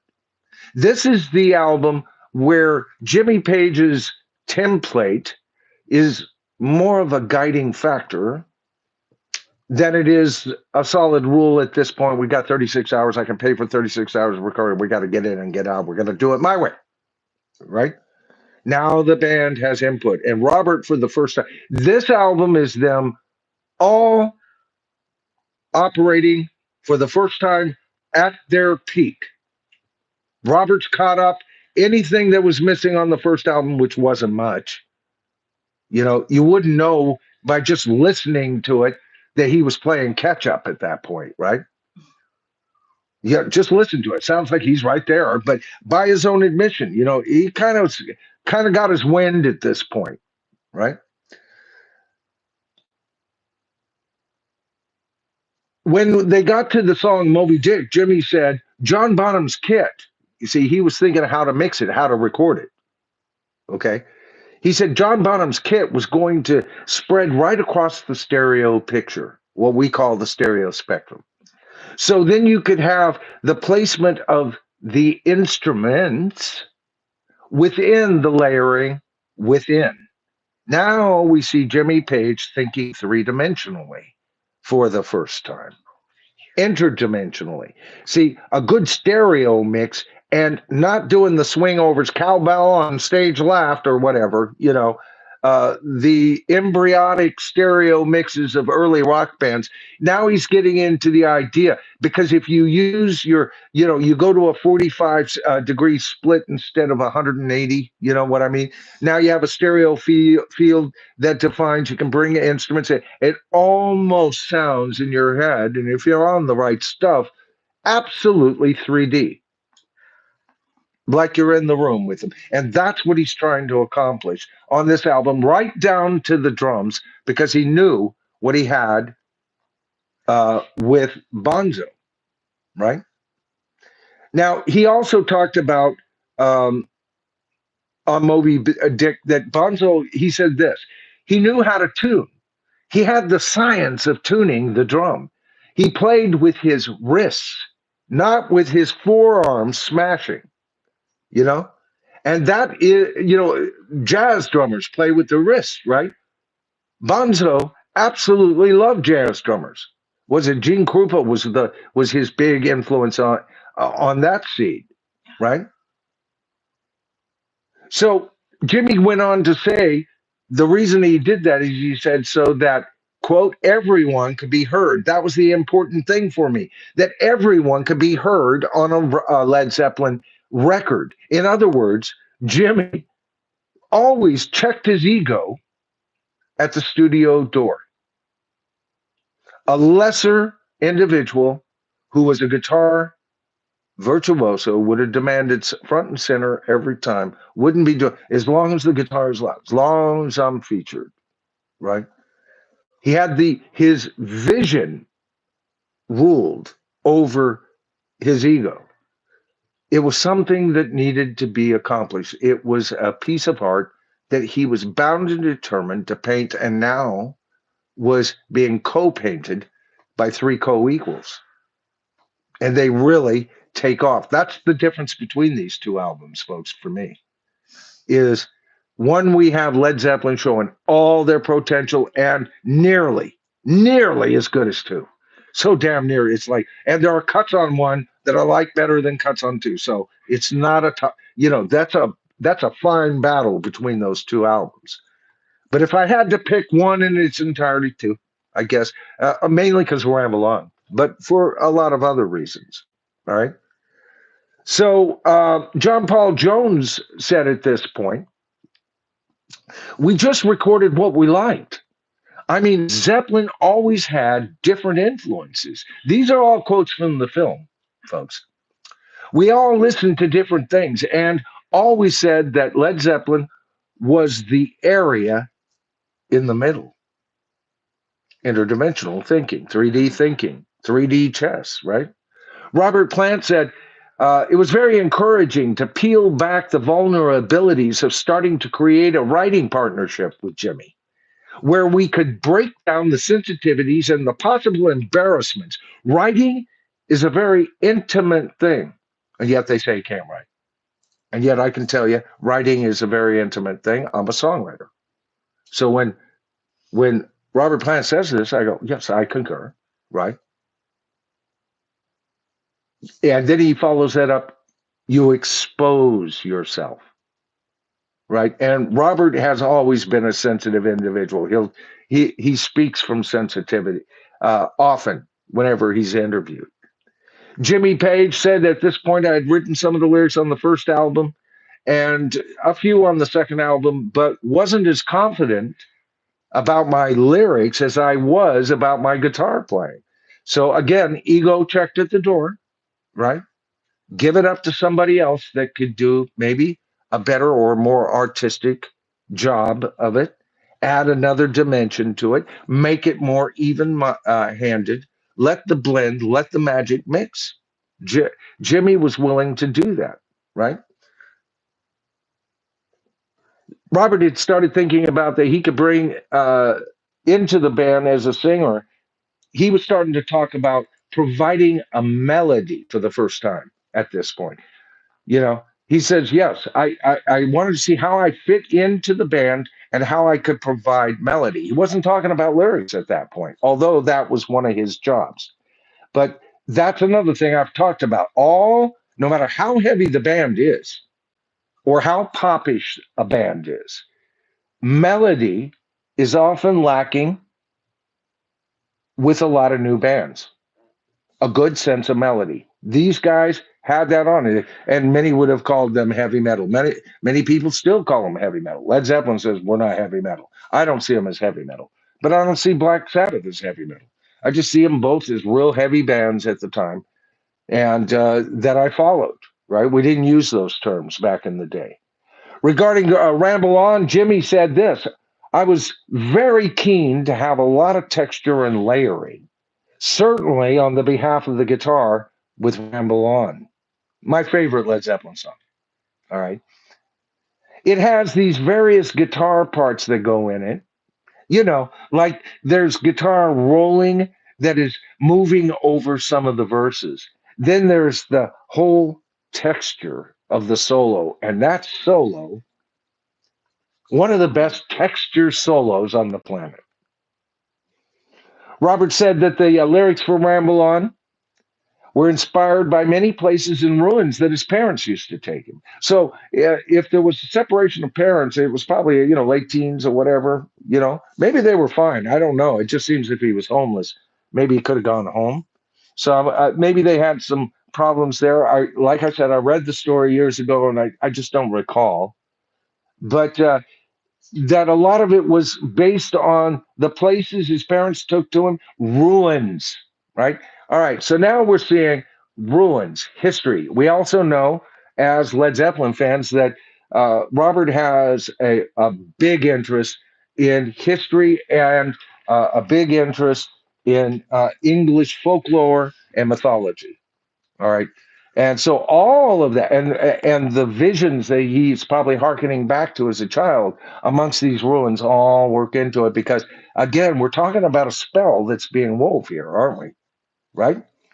Robert said that the lyrics of Babylon were his first excursion really into see attacking the song with a what do you call it?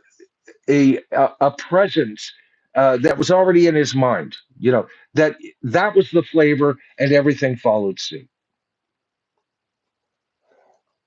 Now, Jimmy Page said regarding a whole lot of love remixing, he said this: "I just wanted to make sure that this album was just really gonna get everybody excited. Wanted it to be something that they hadn't heard before." The acoustics and the electrics and the more radical and even the more avant-garde. So that when it came to mixing with Eddie Kramer for the first time on this album, there was often more than two hands on the mixing board. I detuned the guitar all the way down, and I was just pulling on the strings across and across regarding the middle section of A Whole Lot of Love. And we've talked about that zipper-like effect. Whoop, whoop, whoop, right? This is back. You didn't dial up some effect to get that sound, or oh yeah, we'll bring in an art synthesizer. No, man, this guy's detuning strings, barbed wire, rocking guitar, and coming up with sounds that later on synthesizers would try to mimic. One of the very best pieces Led Zeppelin ever did was A Whole Lot of Love. Epic, epic. During their tour for that album, various recordings were done all through their tour. You know, they were hitting this recording studio, they're hitting that recording studio. So the fact that this album even came together with any kind of, kind of cohesive feel is based on the vision that went everywhere with Jimmy. That's how the magic was. Because the first thing you can do that'll get you. Remember when the Beatles went to Olympic Studio and then was it Hey Jude? They brought the tapes back and everyone went, they sound horrible. Because the studio equipment wasn't matching. These guys are all over the planet to come up with this, you know?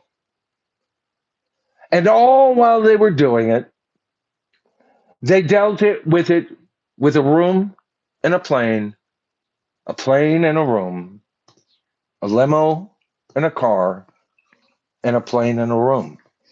That was their life. Performing, recording, writing. They had now truly become Led Zeppelin. And that's what the film's about, isn't it? But at this point, they were also missing their families, especially the married members. Okay. And so as their audiences grew, now it was leaking back in England that they were quite the thing over in the States, across the pond, right? And they would return as King God of Doom and perform for the first time in front of their actual families. This is the first time that their families, their friends, their associates, the people, their local fans would get to see them as they had become. The Led Zeppelin, the rest of the world had come to know through their success, through the United States. Buco praise for the United States audience.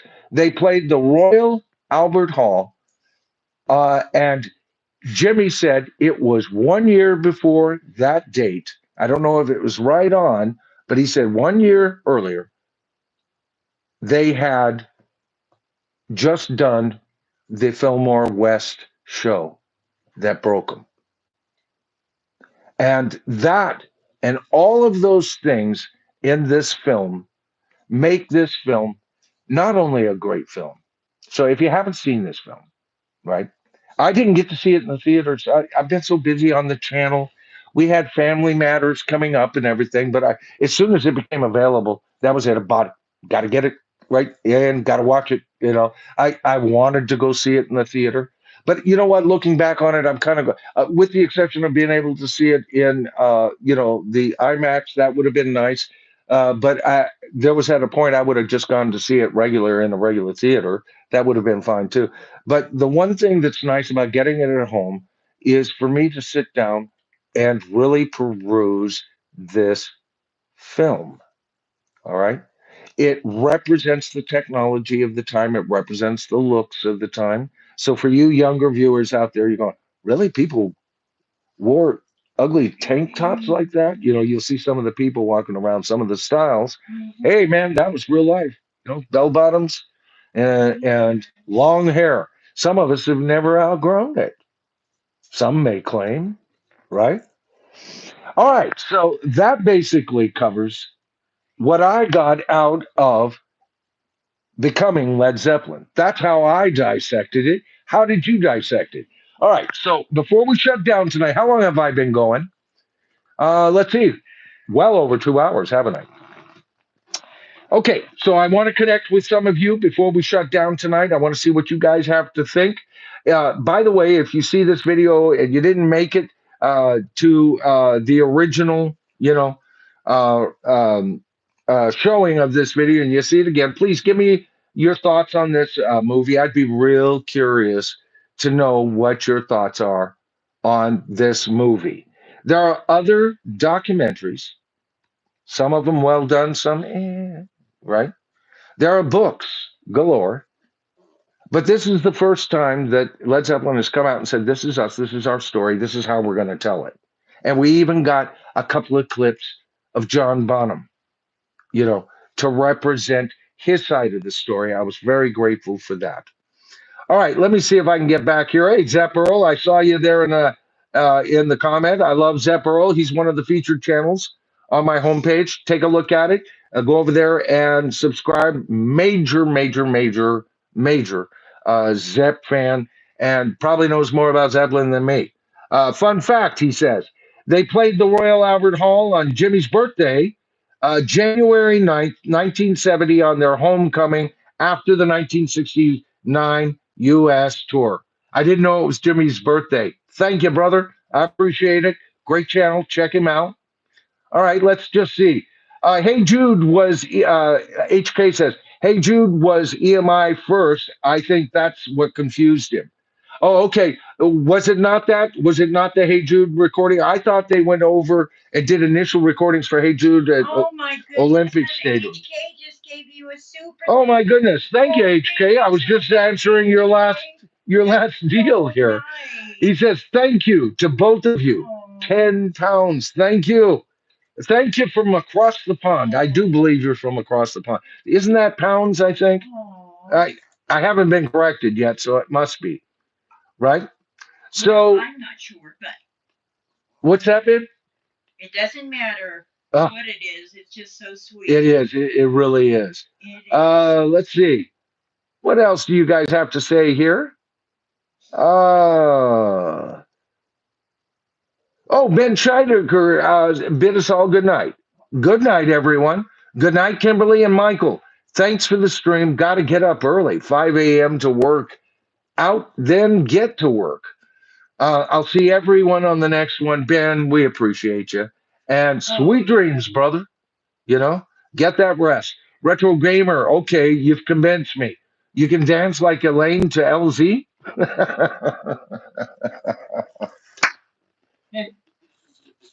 Right?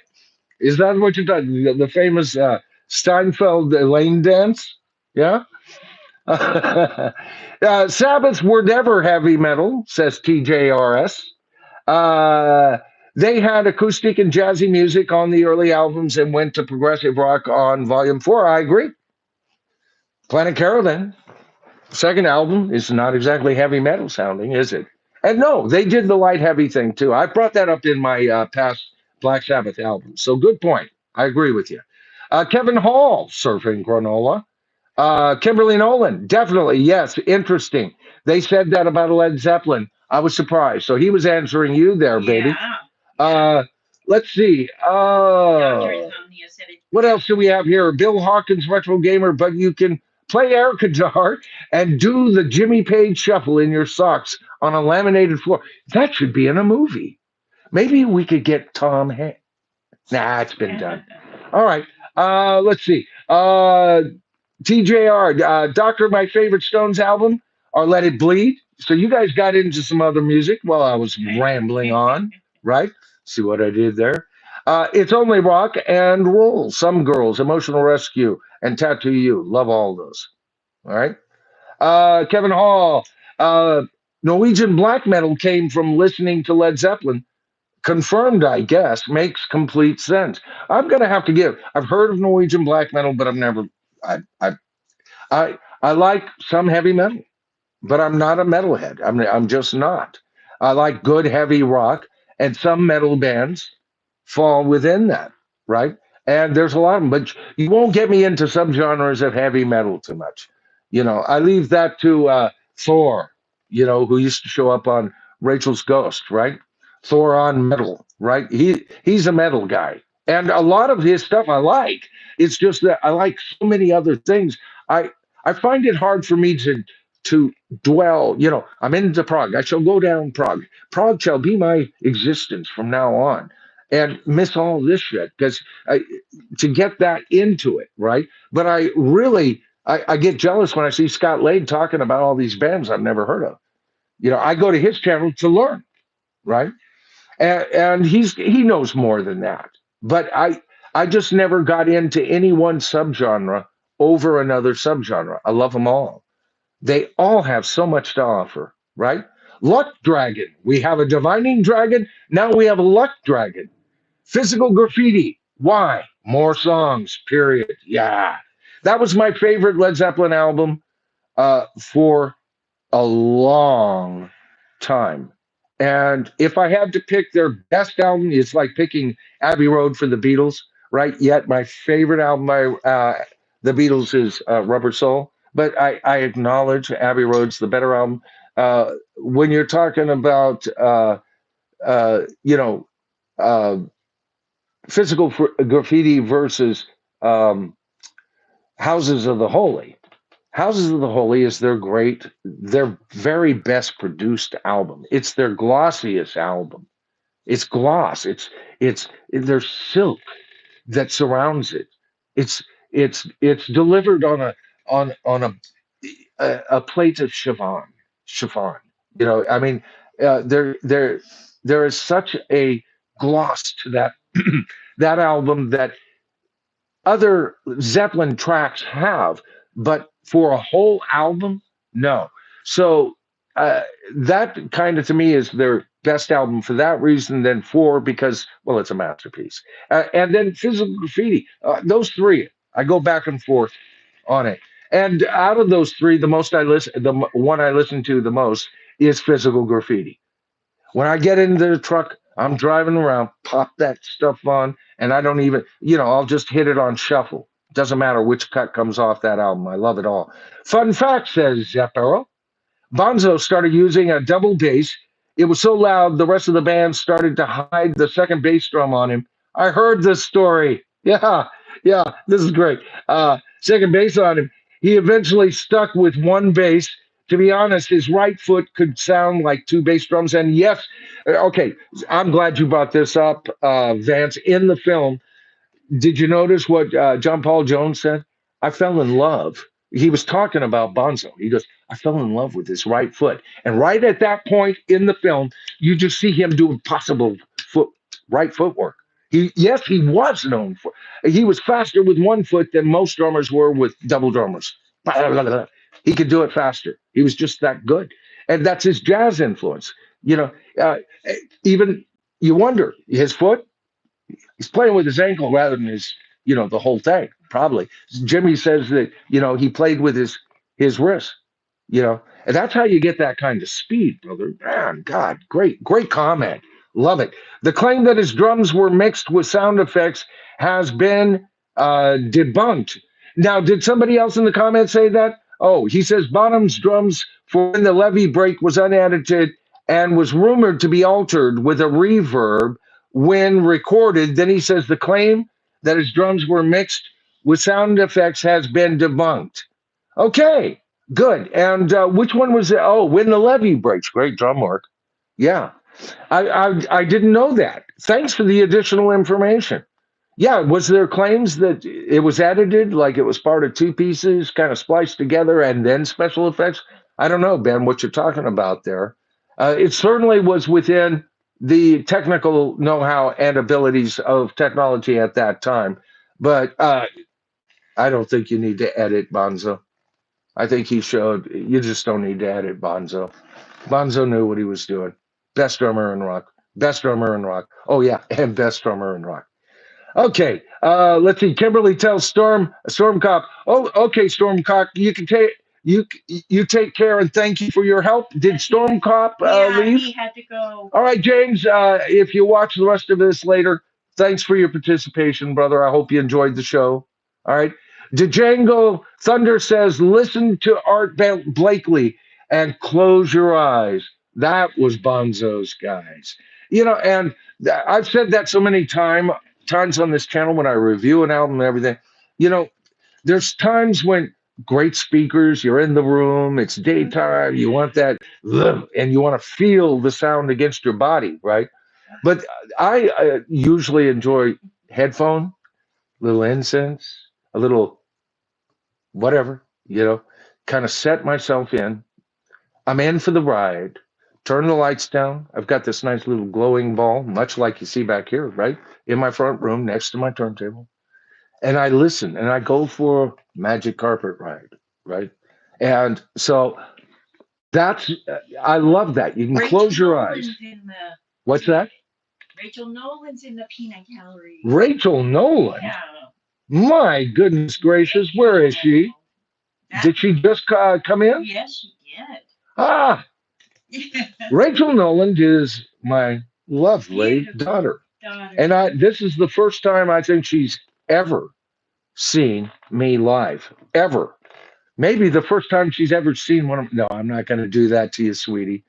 My daughter, Rachel, is a major classic rock fan. She loves, matter of fact, she's the one that turned me on to Black Veiled Brides. I love them. I think, or at least that early incarnation. I hear they're all over the place now. So she's turned me on to that. I've turned her on to what I grew up with. She's very open. She's a classic rock fan. She's 25 years old. She's a wonderful guitar player. I made damn sure of that, didn't I, darling? And she's a better finger picker than I'll ever be, right? So is my brother Gary. I know a few finger picking styles and stuff, just enough to make me happy, and then I'm back on my Les Paul, play some lead, or get back on my bass, or I'll strum my way through it, right? And my daughter is also a very good songwriter. All right. So that's Rachel Noland that you're seeing in there. And we love you, darling. Thanks for supporting this tonight. She's probably monitoring us. She's just going, I want to call mom. You're busy streaming, dude. Right? Get off the freaking stream. Right?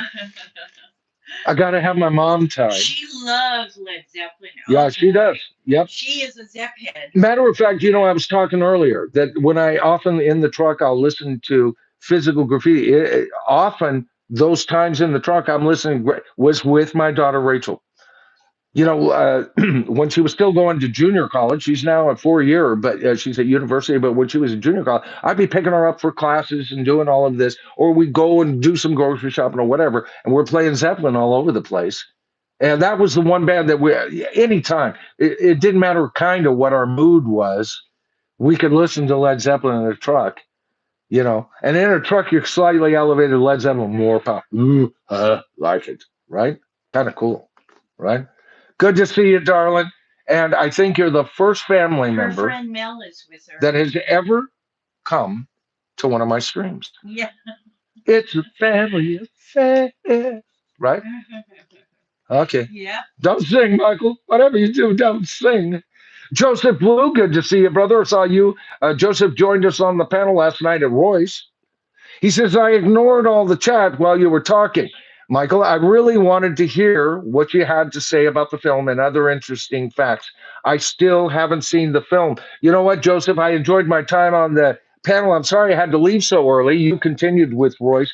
My headphones went power, and I think that when that happened, that interrupted the signal. So, but I enjoyed meeting up with you on the panel there. I hope I've given you some food for thought. There is a whole lot that this movie reveals to even serious. I mean, there was some stuff that came out that, and I've read the story, I've listened, I've read the articles, right?